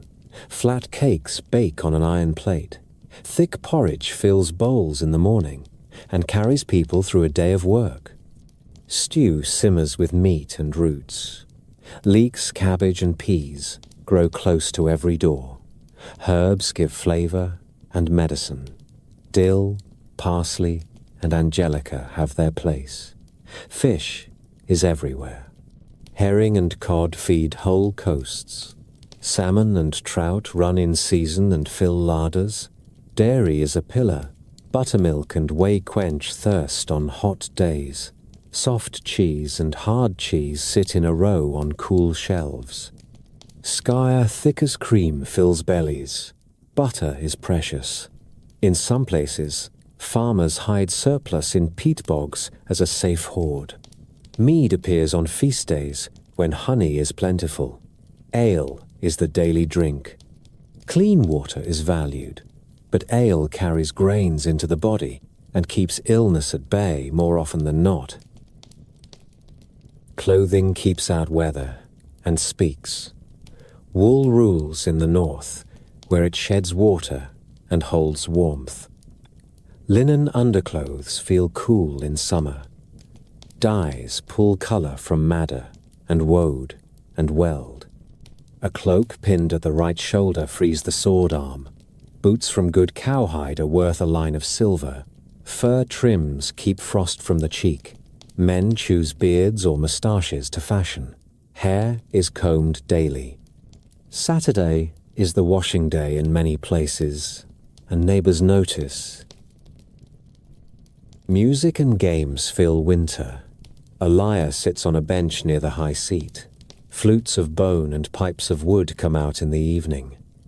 Children have wooden animals and carved boats to launch on a pond in spring. Adults push pieces across a board patterned for Hanafataful and bet on the outcome with a laugh that can turn serious. Skalds earn meat and seat by reciting verse that tells old deeds and lays a sharp edge on new ones. A good poet can heal a quarrel with praise and can wound with a single couplet. The best carry the memory of a people in their heads and give it back in a weaving of sound and image that no book can match. Belief draws close at hand. Men and women make offerings at farm halls and sometimes at sacred groves. Thor is named in storms, and when the sea grows steep, Freya is asked for good years and for peace. Odin takes the thought of those who seek wisdom or victory. A small image on a shelf, a hammer on a thong at the neck, a prayer said over a cup before it is passed, these are daily things. Midwinter is marked by a feast that can last for days. The first sheaf of grain has its own rite in harvest time. When someone dies, the family chooses the old way, or the new, if the new has reached that valley. A man may be laid with his weapons, and a woman with her brooches and beads. A boat may be set in the ground and filled above with stone. In other places, a grave is simple, and a cross is set at the head. In both, love and memory do the same work. Health is a matter of luck and skill. Midwives know every sign in a birth that will go well, and every sign of danger. Herbs soothe fevers and clean wounds. Bones are set with splints and hope. People understand that sweet water, clean hands, and fresh air matter, even if they do not speak about it as scholars do. Lice combs are common. Tweezers and ear spoons rest in small leather kits. A well-kept body is not vanity. It is a guard against sickness and a sign of respect for neighbors. Crafts tie the farm to the world. Weaving holds its own kingdom. Loom weights hang in neat rows, and a weaver controls the colors and the pattern the way a captain controls a ship. Spindle whorls, made of clay or stone, sit heavy in the palm. A skilled woman can turn fleece into thread as steady as a river. That thread becomes vadmul, a stout cloth that can serve as money when silver runs thin. Iron gives shape to the day. A farmer who can make and mend is worth his place at any table. A good whetstone keeps tools keen. Tar pits in the forest reduce pine into pitch for waterproofing hulls and roofs. In winter, men make rope and rivets, and the small things every voyage needs. Children grow up learning by standing next to work. A boy helps at lambing and learns patience. A girl counts cheese on a shelf and learns the scale of the year. Older children read runes scratched into wood or bone if someone in the valley is willing to teach. Runes hold names and short messages and prayers. Later they will give way to Latin letters, but for now, they serve. Fostrage sends children to other halls in peace. The bonds forged there help keep swords in sheaths when arguments rise. Travel bridges distance. In summer, the sea is a road. Boats fight wind and tide along the skerries and into fjords. In winter, frozen rivers make smooth paths for sleds. Skates carved from bone carry a child across a pond. Skis carry a hunter across deep snow in spruce country. A farm may seem far from the world, yet news travels with the speed of sails and hooves and with the habit of people who enjoy telling a good story. Feasts crown the calendar. A wedding fills the hall with friends and new kin. A funeral fills it with grief and with a solemn pride that the dead is sent on with gifts. Gifts move at every gathering. A lord gives arm rings and good cloth. A farmer gives cheese that took a summer to make, and ale that took a field to brew. Those gifts mean you can ask for help when the river floods, or when a roof fails under heavy snow. Hospitality is a duty. A stranger can expect shelter and a bowl of stew. A guest who overstays or who breaks the household peace can expect a door shown with firm words. Weapons rest near the door, even on quiet farms. A spear leans against a post. A round shield hangs where a hand can find it in the dark. A sea-axe rides a belt every day. These are tools as much as weapons. Wolves test the flocks. Men quarrel when ale loosens tongues. The world is not gentle. It is also not without mercy. Law tempers anger. Custom adds oil to waters that ripple with pride. From these houses, lanes, and fields, the great voyages take their start. The men who stand by the prow and the women who keep the fires are shaped by the same habits. Frugality, courage, memory, and a love of plain talk. The world beyond the headland begins in the smoke of a hearth and the order of a storeroom. A ship that crosses a sea is built with the same steadiness that turns raw fleece into cloth and warm milk into cheese. A warrior in the north is first a farmer with calloused hands. He keeps his weapons close because the world is uncertain. A spear stands by the door. A round shield hangs on a peg with its boss bright from oil. A short sea-axe rides his belt. When a levy is called, he shoulders a shield and joins his neighbors in the line. The spear does most of the work because it is cheap, strong, and quick to learn. Axes are common on farms and deadly in a fight. Swords are prized and rare. A good blade sits in a family for generations and gathers stories of its own. Early swords show the wavy lines of pattern welding. Later blades carry clear marks from Rhineland forges.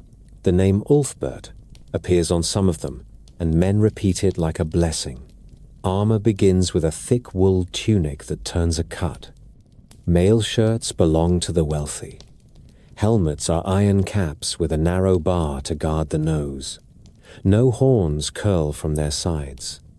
The shield wall is the main craft. Men lock boards and plant feet. The line moves like a living fence. A steady wall wins the day, more often than a wild rush. When the wall breaks, the killing begins. Tales speak of berserks who bite the rim of their shields and leap like madmen into battle. There may have been such men. They were never the rule. Most fighting is work done in mud and smoke, with discipline and cold nerve. Archers stand behind the wall and send shafts into faces and gaps.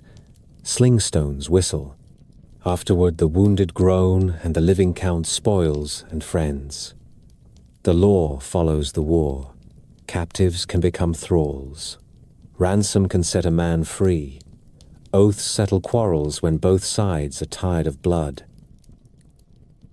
Ships make this world possible. A longship is a masterwork of wood and iron. The keel runs the length and gives the hull its spine. Oak ribs rise from it like the bones of a fish. Overlapping planks are riveted with iron and corked with wool and tar. This clinker build lets the hull flex and ride the sea without cracking. A single mast stands amidships with a square sail of wool that is thick with grease to shrug off spray. When the wind fails, oars bite the water, and the crew sings time. The draught is shallow. A longship can gallop up a river and slide off a sandbar on the next tide. The steering oar is fixed on the right side. That is why the right side is the steerboard side, and the left side is the port where the ship is brought into the quay. Finds in graves and in old harbours tell the same tale. At Oseberg, a noble burial held a long ship with carved animal heads and a wagon and sleds that speak of pride in craft as much as in war. At Gokstad, another ship lay under a mound with wide beam and sweet lines for open water. In Denmark, the Skuldelev wrecks were scuttled as a barrier in a fjord, and now lie in a museum as a school in wood and iron. One hull is a swift warship. One is a stout trader. They show that the North built to purpose.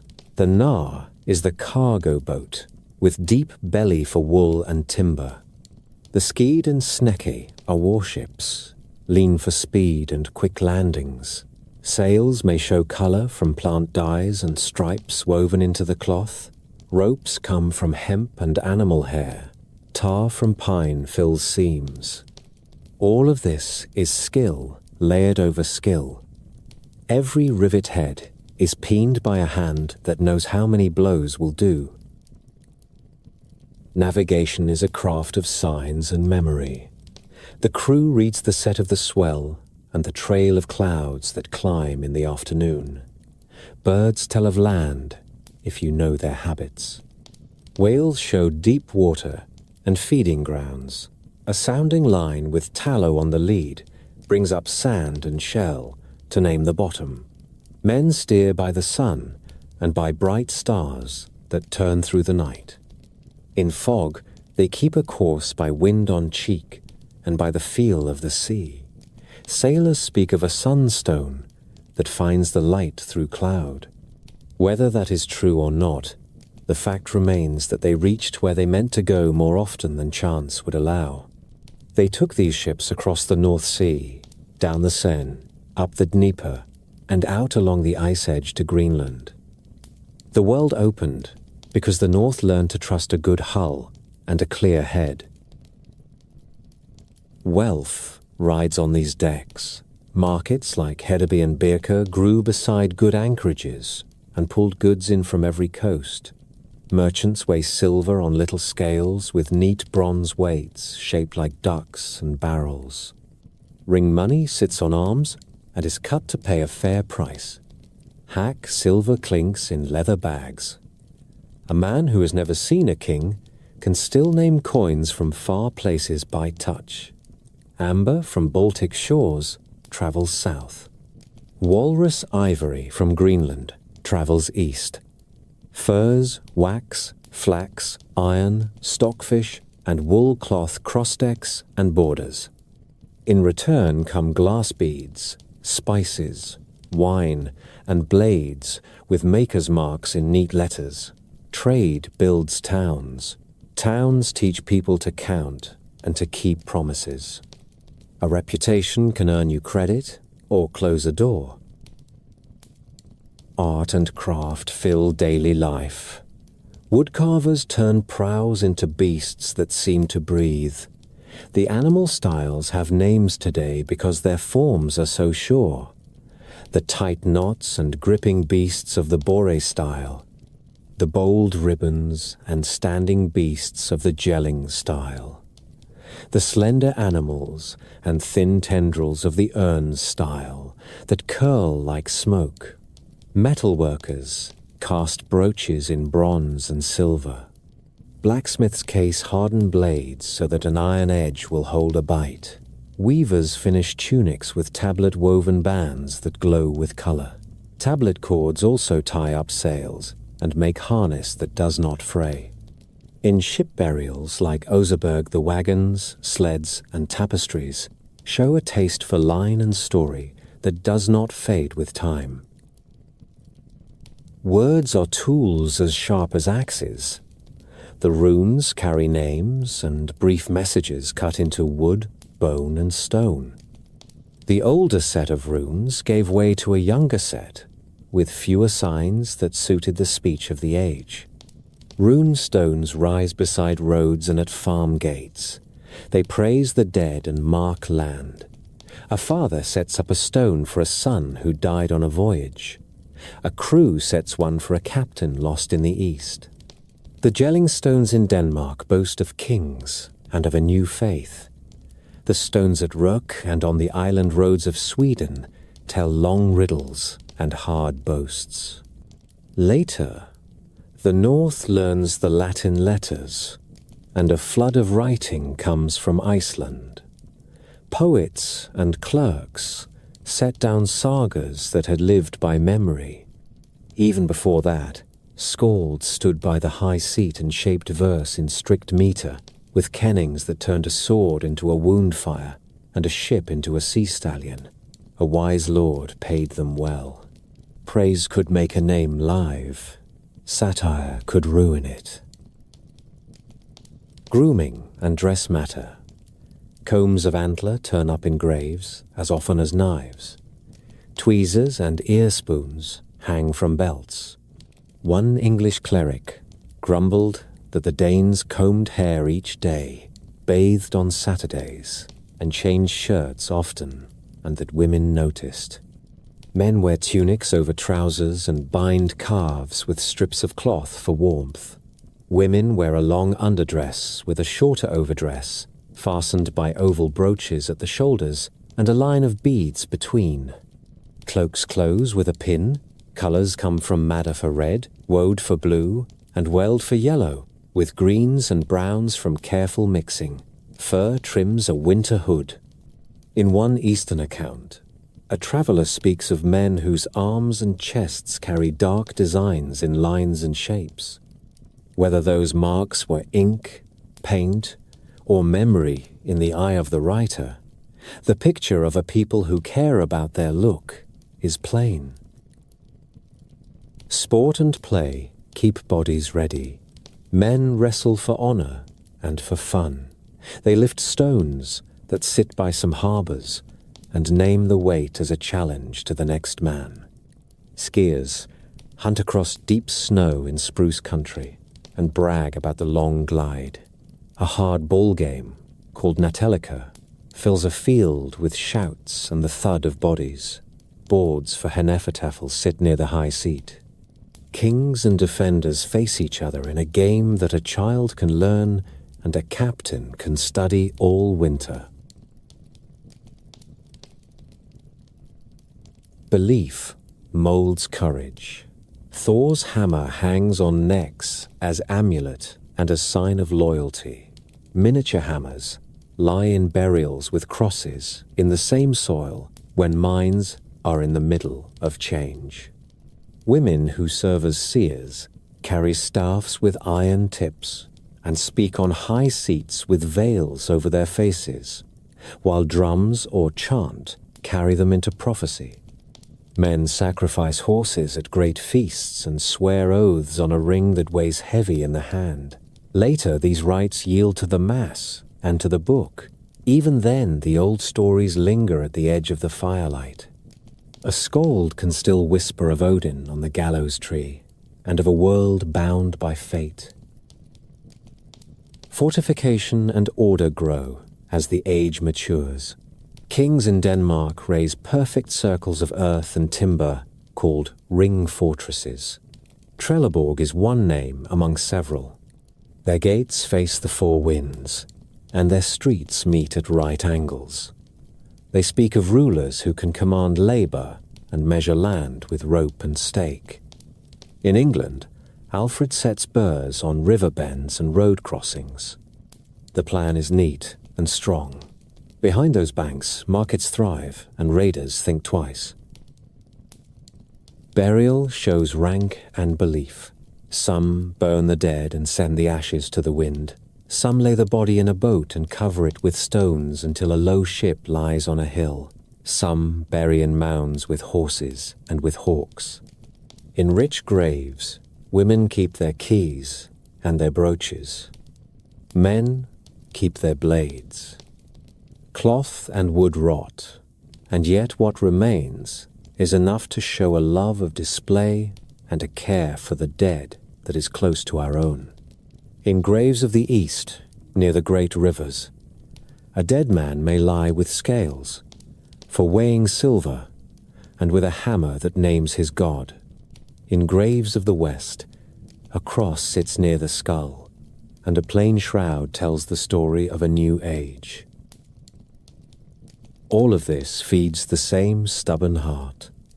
The North prizes skill, memory, courage, and the ability to keep a promise. A captain who gives gifts finds loyal men. A lord who withholds pay finds himself alone on a shore with no crew to haul his ship. A craftsman who cheats on iron or cloth is named and shunned.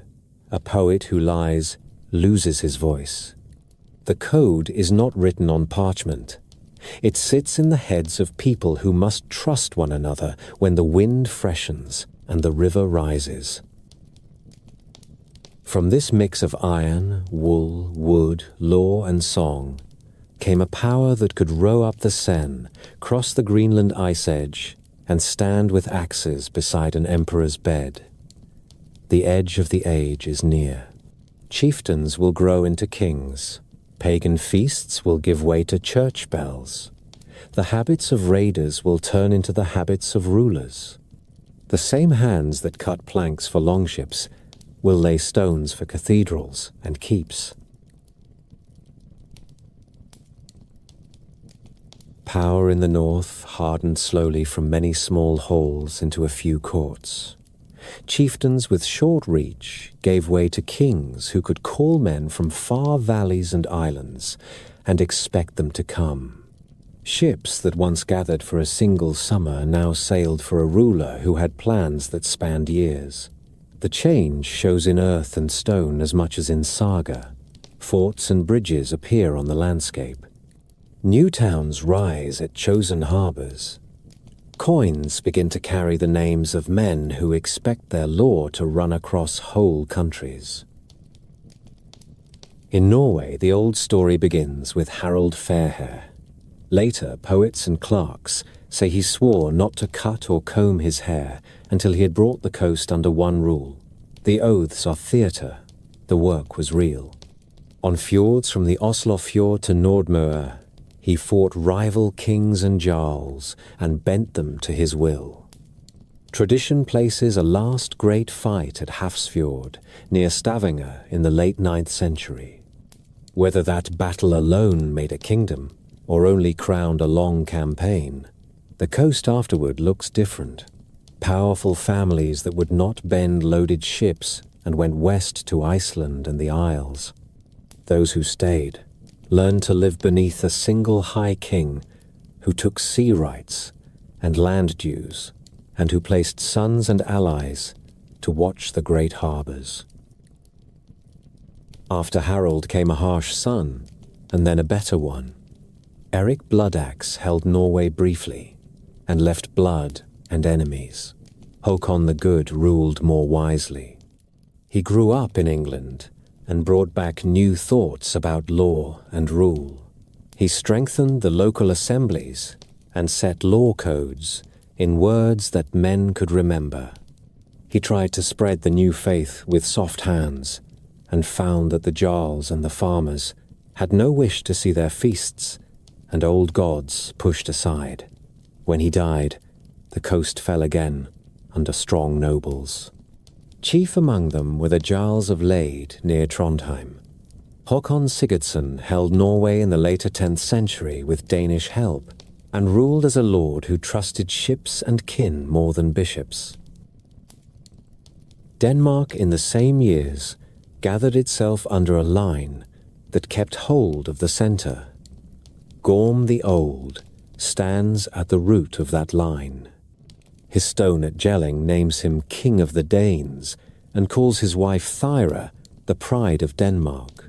His son Harald, whom people later nicknamed Bluetooth, made the realm stronger still. He left marks that no one can miss. At Jelling, a great mound and a rune stone boast that Harald won Denmark and Norway and made the Danes Christian. Across the peninsula and islands, he threw up perfect round fortresses with straight streets that cross at right angles. The names are Trelleborg, Aggersborg, Firkat, Nonnebakken, and others that time buried and archaeologists have found. A bridge of timbers at Ravningenger near Jelling ran straight across a wide marsh. These things speak of a ruler who could measure, command, and pay.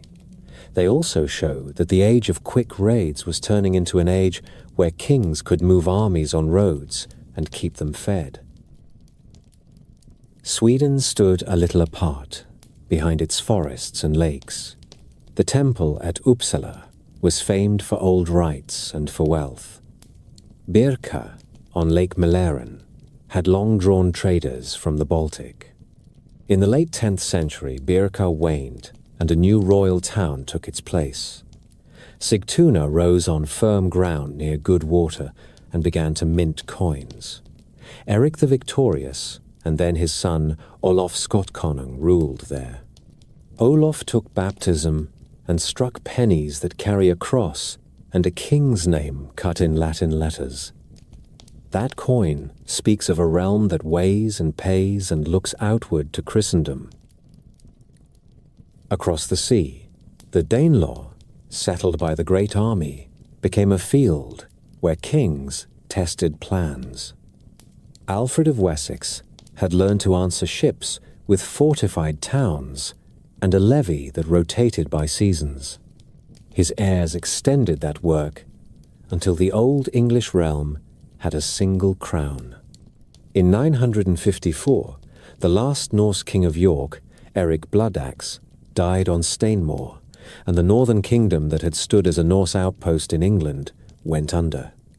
That loss sent hungry eyes across the Channel. Danish kings pressed again at England and found that fleets and silver could now make thrones.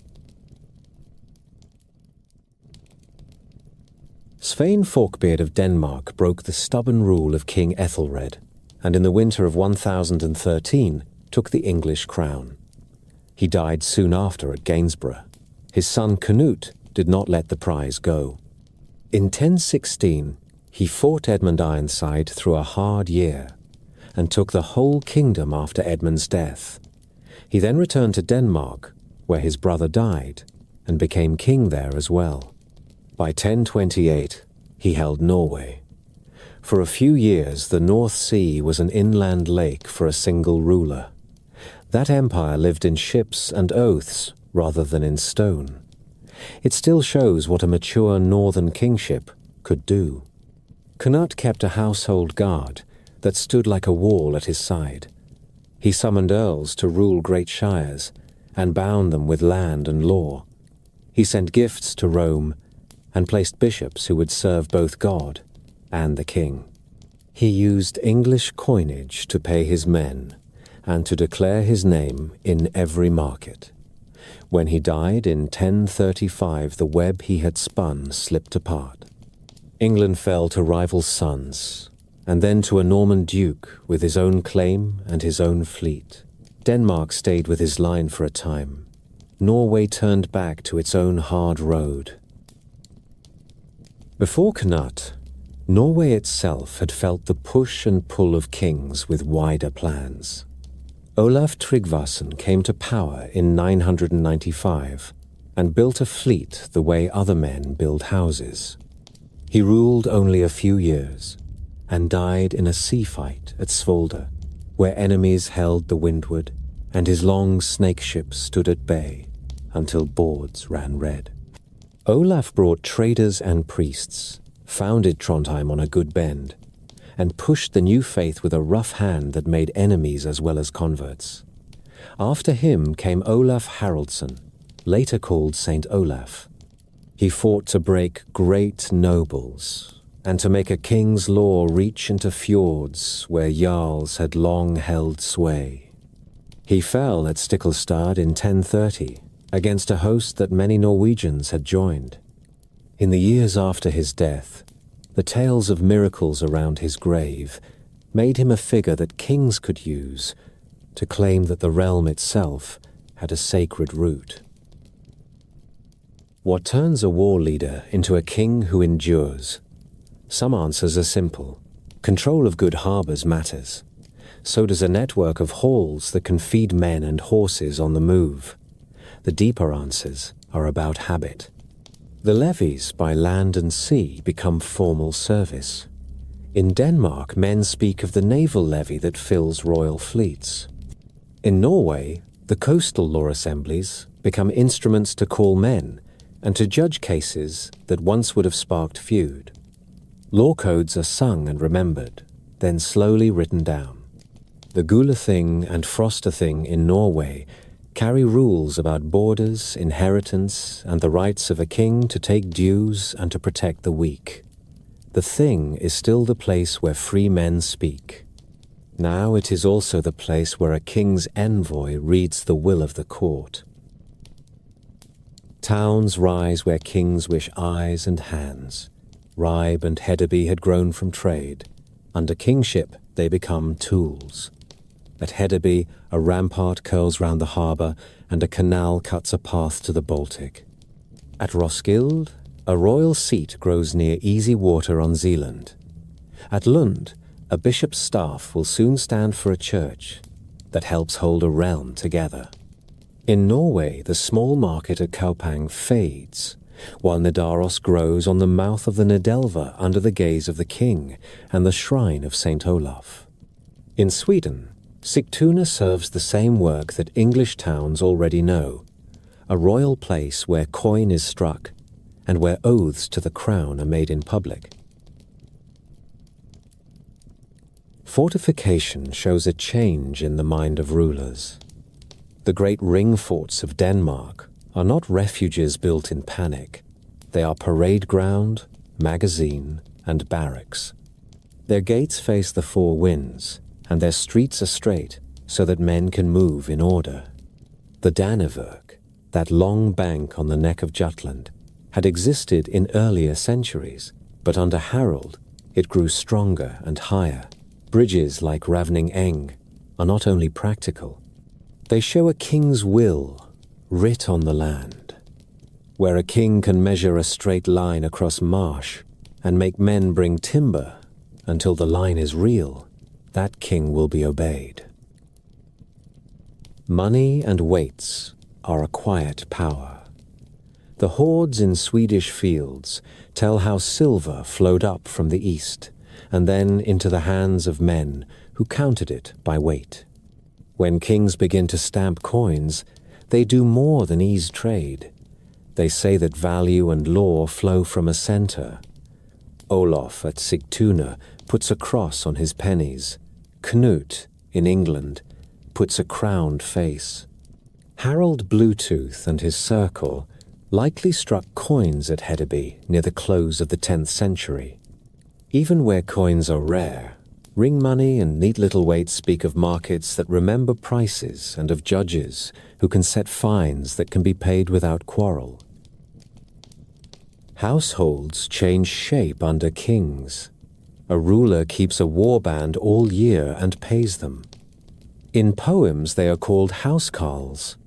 In prose they are men who eat the king's bread and stand when he stands. Earls who rule under him do the same on a smaller scale. This creates a ladder of service that binds coasts that never before took orders from a distant hall. It also creates resentment. A proud farmer may stomach a levy in summer. He will feel different when a taxman comes in winter to count his cattle and his corn. Kings who forget this truth fall. Kings who remember it give feasts and gifts, and listen carefully at the thing. Foreign ties make and unmake plans. Harold Bluetooth bound Norway to Denmark for a time by helping Håkon of Lade. Later, Olaf Tryggvason broke that tie, then faced a coalition that included Denmark and Sweden and the Jarls he had humbled. Knut the Great bound Norway by placing loyal earls at Trondheim while he ruled from England and Denmark. These great arcs show how the new northern crowns think in sea miles more than land miles. The North Sea becomes a road between capitals. The Skagerrak and the Kattegat are not borders. They are halls without roof where messengers pass and where fleets gather. By the middle of the 11th century, the pattern is set. Denmark is a realm that expects a single king and that looks to the islands and Jutland for its strength. Norway is a steep country where kings are made and unmade by their skill with ships, their grip on the Trendelag, and their bargains with the lords of the north. Sweden tightens around Mälaren and looks both to the Baltic trade and to the plains of the south. All three now share more than blades and bloodlines. They share bishops, coins, forts, and law words that are slowly being written with the same alphabet as Rome. From these centers, the age will move toward a new heart. The old gods still keep their places in many valleys, yet kings now build churches beside their halls and marry where priests read rites in Latin. The next chapter belongs to that turn. It will show how a hammer on a thong around the neck can share space with a cross for a time, and how a stone at Jelling can claim that a people has changed its mind about the order of heaven. The change began at the edges. A trader returned from the Frankish lands with a small wooden cross tucked beside his weights. A king who wanted letters sent a boy south to learn the Latin hand. A husband laid a hammer amulet and a cross together in his wife's grave because he feared angering neither heaven. For a long while, the North held two stories of the world in the same mouth. The first clear knock on the door came a century before the Great Conversions. A monk named Ansgar travelled north in the reign of Louis the Pious and reached the market town of Birka on the lake near Uppsala. He preached, baptized a few, and raised a small church under the eye of the local ruler. His journey did not make Sweden Christian, but it planted memory. People remembered that a quiet man from the south had spoken of one God and of a city that held the bones of holy men who had died for that God. Merchants kept the path open. Frankish and Saxon coins bought amber and furs. A new faith arrived on the same decks as wine and steel. Kings felt the pull first. A ruler who wished to stand among Christian princes needed baptism and bishops. In Denmark, the turning point carries a name and a stone. Harold, son of Gorm and Thyra, left his mark at Jelling on a tall runestone that boasts that Harold won Denmark and Norway and made the Danes Christian. The words are more certain than the tales. Clarks later wrote of a priest named Poppo, who held a red-hot iron without harm to prove the strength of Christ to Harold. Whether that trial happened or not, the marks in the earth show that Harold favored a new order.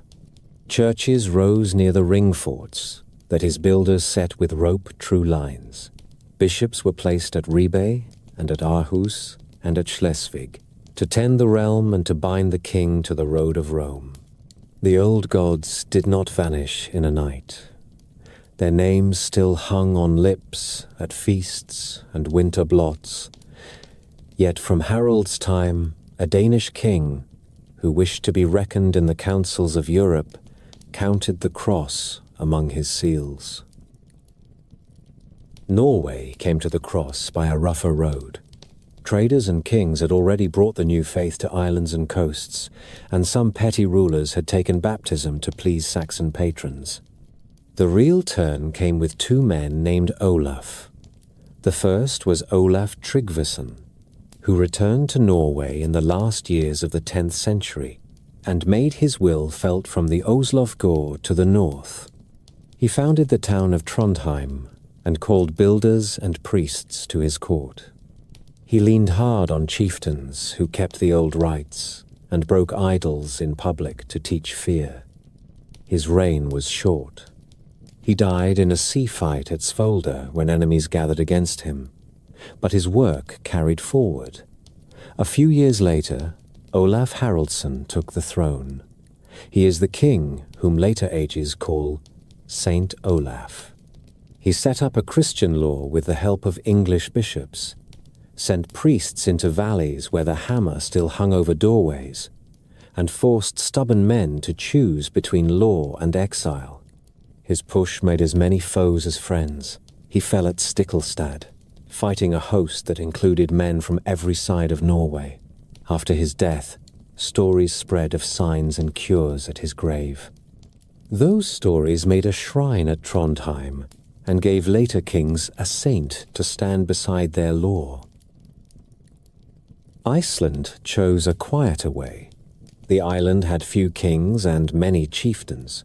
The Althing held the law and the peace in a wide rift where lava and a clear river made a natural court. By the close of the 10th century, the island was split between families that followed Christ and families that kept the old feast days. A civil war seemed near. The law speaker Thorgeir lay under a cloak for a day and a night and then gave his judgment. The island would be Christian in law. Heathen rites would cease in public.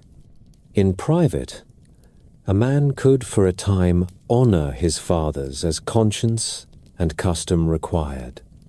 It was a wise sentence. It kept the island from tearing itself.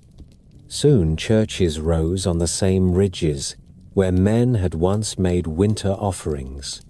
Priests learned letters, and a literature took root that would keep the memory of the old gods alive in story, even while the Mass sounded in new timbered churches.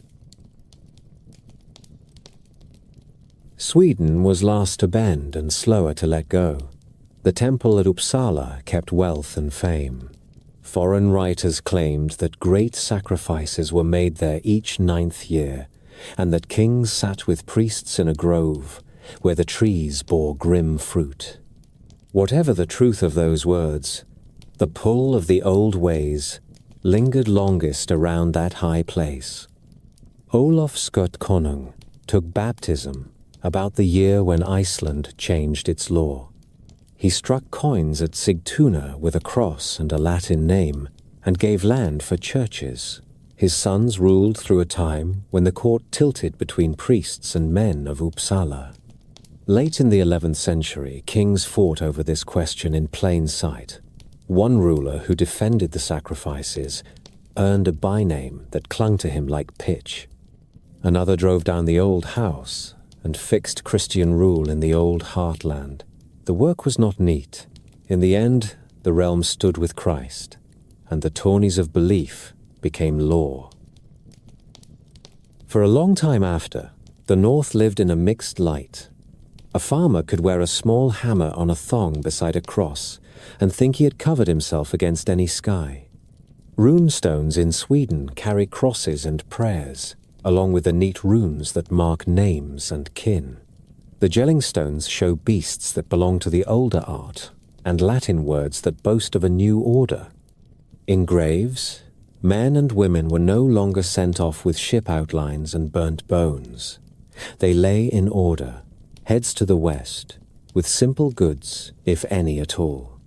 On other hills, older mounds still lifted their smooth backs above the turf, and boys still ran on them and asked their grandfathers for the names of the men who slept inside. What did the new faith bring that changed more than prayer? It brought a book and a habit of writing. The law that had lived in the mouth of a speaker began to live on vellum. Charters named land and bound men to their word with ink as well as with memory. Priests taught boys to read and to count. Kings used clerks to track dues and to send letters that crossed seas without swords. Coins took Latin legends and the faces of kings. The growing towns raised stone churches that took a lifetime of patience and planning to finish. In Norway, builders shaped stave churches with high roofs and carved portals that still whisper dragons and vines from the old craft. In Denmark, Stone churches spread across Jutland and the islands, each a landmark that also served as a strong place in sudden danger. In Sweden, wood and stone stood side by side for a long season until stone won. The church knitted the north into Europe. Pilgrims walked new roads. A Danish king who wished favor made gifts to shrines at Rome. Norwegians and Swedes followed the pilgrim path to the tomb of Saint Olaf at Nidaros. Monks came and brought quiet knowledge of herb gardens and writing desks. Later, an archbishop's staff would stand at Lund and another at Nidaros to give the north its own high seats in the order of Rome. The calendar settled into a rhythm of feasts and fasts that matched old customs to new rules. Midwinter became Christmas. The first sheaf belonged to a Christian harvest rite. Spring found a new name in Easter, while men still watched the same signs in the fields to know when to sow. Conversion did not end quarrels. It changed their frame. A king who once had taken oaths on a heavy ring in the high seat now swore on a book and on relics. A feud that might have scattered into many cuttings could be pulled into the bishop's court and measured in fines and penances. Slavery did not vanish at a word. It ebbed as market ties changed and as priests pressed against the sale of Christians to foreign shores. A bondwoman could still be found at a buyer well into later centuries, yet her children were more likely to grow free and to stand at the thing. The church did not like the old rites that had once crowned a king with a horse sacrifice. The crowning now took place at an altar with the oil of anointing and the hand of a bishop. Kings used the cross as they had once used the hammer. They called themselves defenders of the church and took land for bishoprics, where they also wanted a firm foothold. They granted tithes and expected prayers for victory. Priests blessed fleets as they had once blessed plows. An enemy was now named not only rebel, but also breaker of the peace of Christ. In this way, the habits of raiding shifted into the habits of rule. A kingdom that sent ships to burn a monastery in Francia learned to send men to guard a monastery at home and to judge thieves in a court watched by a painted Christ. The old art did not die. It found new work in a Christian house. Carvers set the animals and ribbons of the older styles into door frames and altar rails. Metalworkers cast chalices with the same sure hands that had once cast brooches for a bride. Poets turned their gifts to verse that praised sainted kings and set the cadence of battle to the meter of a psalm. Runes did not vanish overnight. The younger runes were still cut in wood and stone for memorials and for small notes. Over time, Latin letters became the rule for law and for the new histories that rose in Icelandic halls. That is why we can still hear so much of this age in the clear voice of saga prose. The very pen that wrote the lives of bishops wrote also the lives of men who had worshipped Thor. When the old ways receded, they left marks of fear and fondness. Some remembered the gods as proud and wild, and not easily tamed. Others remembered the feasts and the stories, and missed the taste of horsemeat forbidden by new law. Many saw the use of the new order.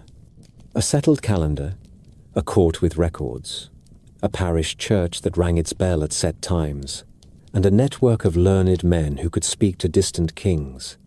These were tools as well as symbols. The North entered the common life of Europe and found that it could speak and be heard in councils far from its own shores. The work of conversion ran beside the work of state building. Harold Bluetooth carved the realm into strongholds and bridged a marsh, while his rune stone declared a new faith. Olaf Tryggvason and Olaf Haraldsson pushed both church and crown into valleys that had long bowed to Jarls. Olaf Skutkonung struck coins that showed a cross and a king's name together. In Iceland, a law-speaker's compromise saved a small country from ruin. These acts tied belief to rule. When the bell rang in a new church, it also rang for the king who had paid for its stones. By the middle of the 11th century, the hammer had given way in public to the cross. Not everywhere, not all at once, and not without stubborn places that held out. Yet the tone of the age changed. Raids still happened, but not as before.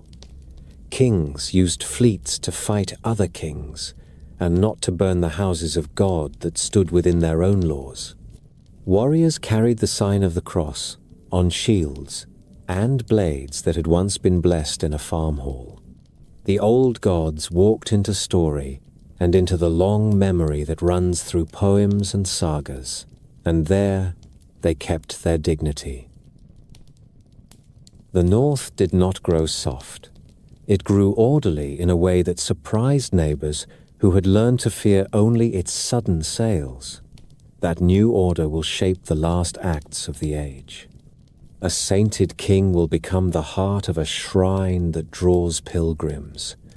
A Danish king will fall for his stern defense of church rights. A seasoned Norwegian will ride south, seeking a crown, and meet his fate on an English field. Then a duke from the Norman shore will cross, with a banner that bears a cross and a past that carries the smell of pitch and salt. The North had learned to pray in churches and to count in coin, but there were still captains who dreamed in the old measure. Among them none burned brighter than Harald Sigurdsson, whom skalds called Hardrada. He had crossed half the known world, taken pay in the marble city on the Bosporus, bought his return with gold and wits, and made himself king in Norway. He carried himself like a man born for hazard. In age, as in youth, he loved a long bet. England turned his eye. In the first days of 1066, the death of Edward the Confessor opened 3 roads to a single throne. Harold Godwinson took the crown with the blessing of the English council. William of Normandy claimed a promise and the favor of Rome. Harald Hardrada reached for a right by old agreements that bound Danish and Norwegian kings to English heirs, a tangle of oaths that matters less than his will to test it.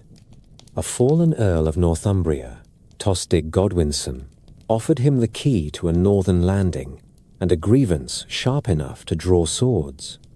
The old sea roads waited, as they always had. The summer saw Norway ring with the sound of axes on timber. Harold gathered ships and men from fjord and farm and led them across the Skagerrak to the islands north of Scotland. He took the Earls of Orkney into his train. He sailed for the mouth of the Humber and turned up the Ouse toward York. The English north stood in his path, with banners from Mercia and Northumbria under 2 young earls, Edwin and Morcar. On a day in late September, the shield walls met at a place called Fulford Gate, in low ground cut by a beck near the city. The Norwegians pressed hard with veteran weight. The English line broke and fell back into the marsh and the water meadows. The way to York opened. The city offered hostages and bargained for a day to deliver more. Harold waited at a village by a narrow bridge over the Derwent, thinking the hard part done. His ships lay upriver at Rickle, with the mail shirts safe on deck, the heat heavy for men from the north, the spears leaning against turf banks, horses grazing in the fields, and more hostages expected by noon. On the morning of the 25th of September, the English king came on at a pace that later ages would marvel at. Harold Godwinson had marched his household troops and the Shire levies up from London with a speed that made the road itself his ally. He found the Norwegians sunlit and unready. What followed is told in every chronicle with the same iron facts wrapped in different words. The English vanguard reached the bridge first. A lone Norseman held the span with his axe and bought his people time to form. The story says he stood till a spear was thrust up from beneath the planks and found him. When the shield walls closed on the far bank, the fight became a grind of feet and breath and iron. Harold Hardrada had to choose between speed and safety. He chose a swift counter and rode forward without his mail. An arrow found his throat. The host rallied for a time under Tostig, then faltered. The second line from Rickle came up at last in mail, and with the banner called Land Waster, but the day was already leaning away. By evening the field belonged to the English king.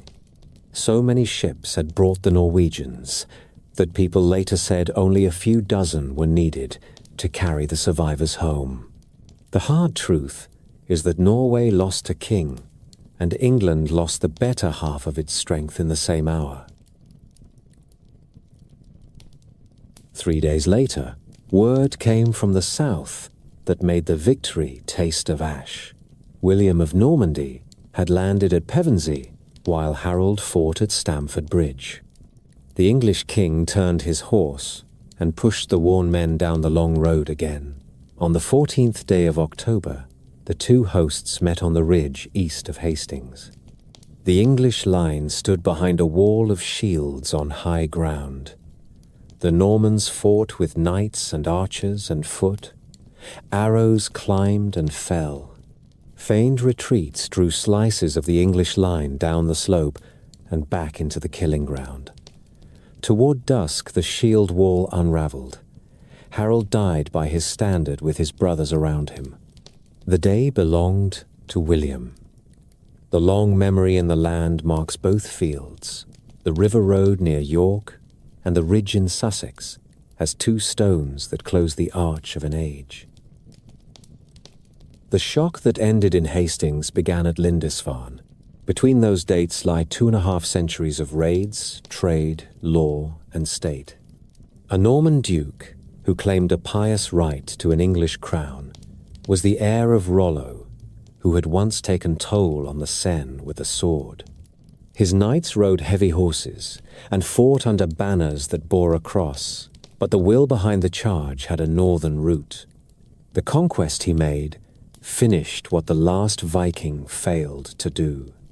England entered a new order with French speech in the courts, and stone keeps on its hills. Yet in the streets of York and the lanes of London, people still spoke words that had come with the Northmen, short and sharp and useful as tools. The other edges of the sea learned the same lesson in slower terms. Dublin and the towns the Norse had founded in Ireland went on as markets and as prizes in Irish wars, yet kings in Ireland began to rule those towns with a mind to Europe rather than to the islands alone. The Earls of Orkney still sent ships down through the Minch and across to Caithness, but each generation joined them tighter to crowns in Norway and Scotland. The Norse Jarls in the Hebrides and Man called themselves Sea Kings and haggled for freedom with one hand while they offered homage with the other. Sea peoples do not vanish. They change bargains. By the 12th century they were vassals, as often as they were raiders. In Denmark and Sweden, kings counted tithes and called bishops to synods. In Norway, skalds sang of Saint Olaf, and earls learned that a throne rests steadier on law than on fear alone. The ring forts in Jutland had fallen quiet. New stone churches rose along the same roads. Coins with crosses and Latin names moved from hand to hand in markets where once men had cut arm rings to weight the price. In England, the Huskarls who had stood with two-handed axes on Senlac Hill became figures in stories that Normans told to praise their own courage. In the Empire at Constantinople, the Varangian Guard, recruited more Englishmen than Norse after Hastings, a last echo of a road that had begun with Swedish boats on the Volkhov. There were later sparks. A Danish fleet came up the Humber 3 winters after Hastings and stood with English rebels for a season, then took silver and went home. Another came to the fens and fought beside men who knew the marshes better than any admiral. None of these changed the new order. The age of quick sails and sudden fire had yielded to the age of garrisons, mints, charters, and the slow weight of stone. Stand again by the river at Stamford Bridge. The pasture runs down to a narrow span. The sky is high and pale in an early autumn. In the distance, you can almost hear the mills of York turning. The men who died there were the last of a breed that had written its mark from Newfoundland to the Dnieper. Their deaths did not end their people. Their children and cousins lived on in Norway and Denmark and Sweden as farmers, traders, and soldiers of kings who spoke their language and carried their memory into churches and courts. What ended was a way of moving through the world. Ships still crossed, but not with the same license. Swords still sang, but under banners and seals. The longship drew up on the beach and slid back into legend. The world kept many of its works. Law assemblies survived as parliaments. Norse names clung to towns and hills. Words for sky and window and husband stayed in English. The old gods did not leave entirely. They moved into poetry and carved wood and winter tales. The wind in the rigging never forgets them. A gull's cry on a grey sea still sounds like the voice that called men to oars. When the sails were furled and the longships hauled above the tide line, the wake of the Viking Age kept moving. It moved in words, in laws, in town streets, and in the ways people thought about courage and rule. Stand in York and listen to the street names that end with by and gate, meaning farm and road. Walk in England and speak sky, egg, window, law, wrong, take, give, they, them, there. Those common words are Norse gifts that settled into English speech so deeply that few noticed them. In Ireland, towns that began as ship camps became lasting cities. Dublin, Waterford, Wexford, Limerick, and Cork grew from wood palisades and muddy quays into markets where coins passed and languages mixed. In Scotland, the Orkney and Shetland Islands held halls where Norse and Gael shared food and kin and shaped a new coastwise people. Across the Channel, Rouen and Seine carried Norman rule forward, and the old name Northman found new work as the name of a duchy that made kings. The shape of Europe shifted on the lines the Vikings had tested. In the west, the Normans, born from Rollo's bargain on the Epte, learned to ride heavy horses and to build in stone. They crossed to England with William and then looked south. The sons of that house took Sicily and parts of southern Italy and made courts where Greek, Arab, Latin, and Norse customs stood in one room without surprise. In the east, the roads the Swedes had cut into the forests and marshes framed a new set of realms.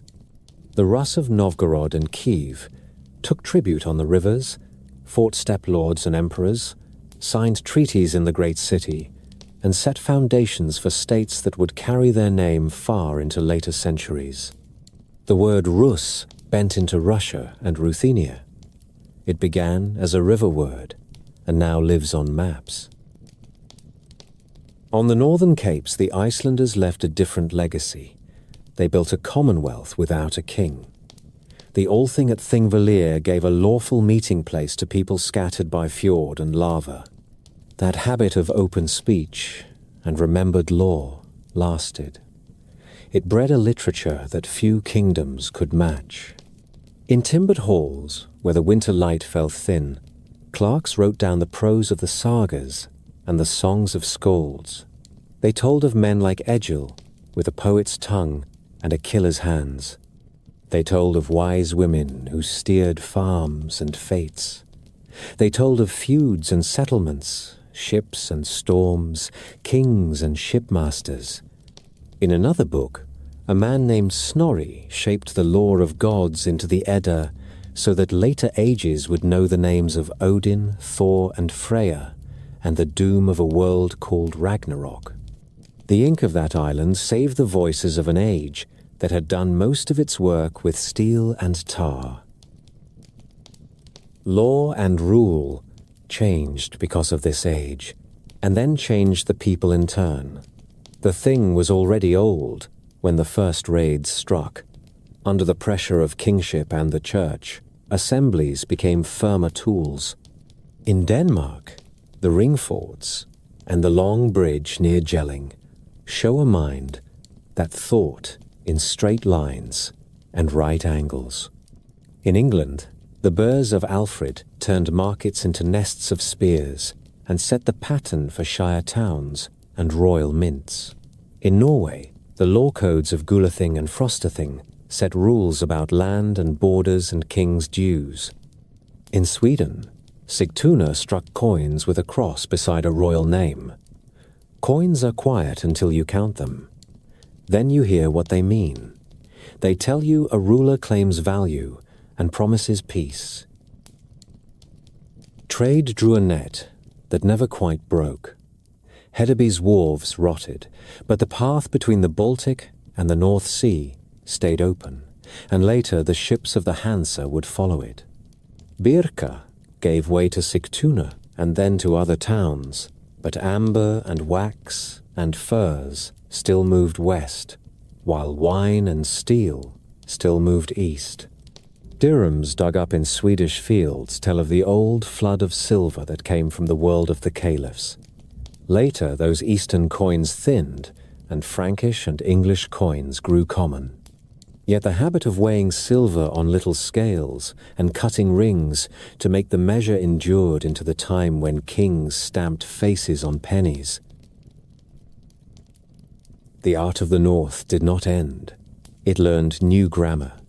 Carvers set beasts and ribbons on church doors, where once they had shaped them into figureheads and shrine posts. The Jelling stones bear both old line and new faith. Stave churches rose in Norway with steep roofs that shed snow and portals where dragons twist into vines, as if an older garden were grafted onto a Christian branch. Rune stones stood by roads in Sweden, with crosses and prayers beside the names of those who raised them. Latin's letters took over for law and for the histories, but runes held on in daily notes and memorials for a long time. In the greatest church of Constantinople, simple runes on a marble rail keep the names of Varangians who guarded a throne far from their own fjords. A man called Halfdan scratched his mark there and did not know he had written a memory for 1,000 years. The longship became memory, but the craft that built it stayed. Shipwrights kept the clinker-built method for boats that had to live on hard seas and rocky coasts. The steering oar on the starboard side gave way over time to a stern-hung rudder, yet the sense for a balanced hull and a steady sail survived.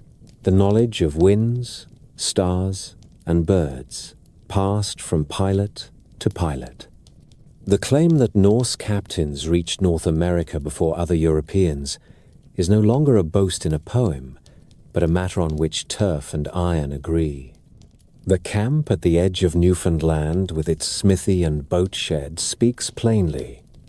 Timber was cut there, iron was smelted. A ship was made whole and sent east.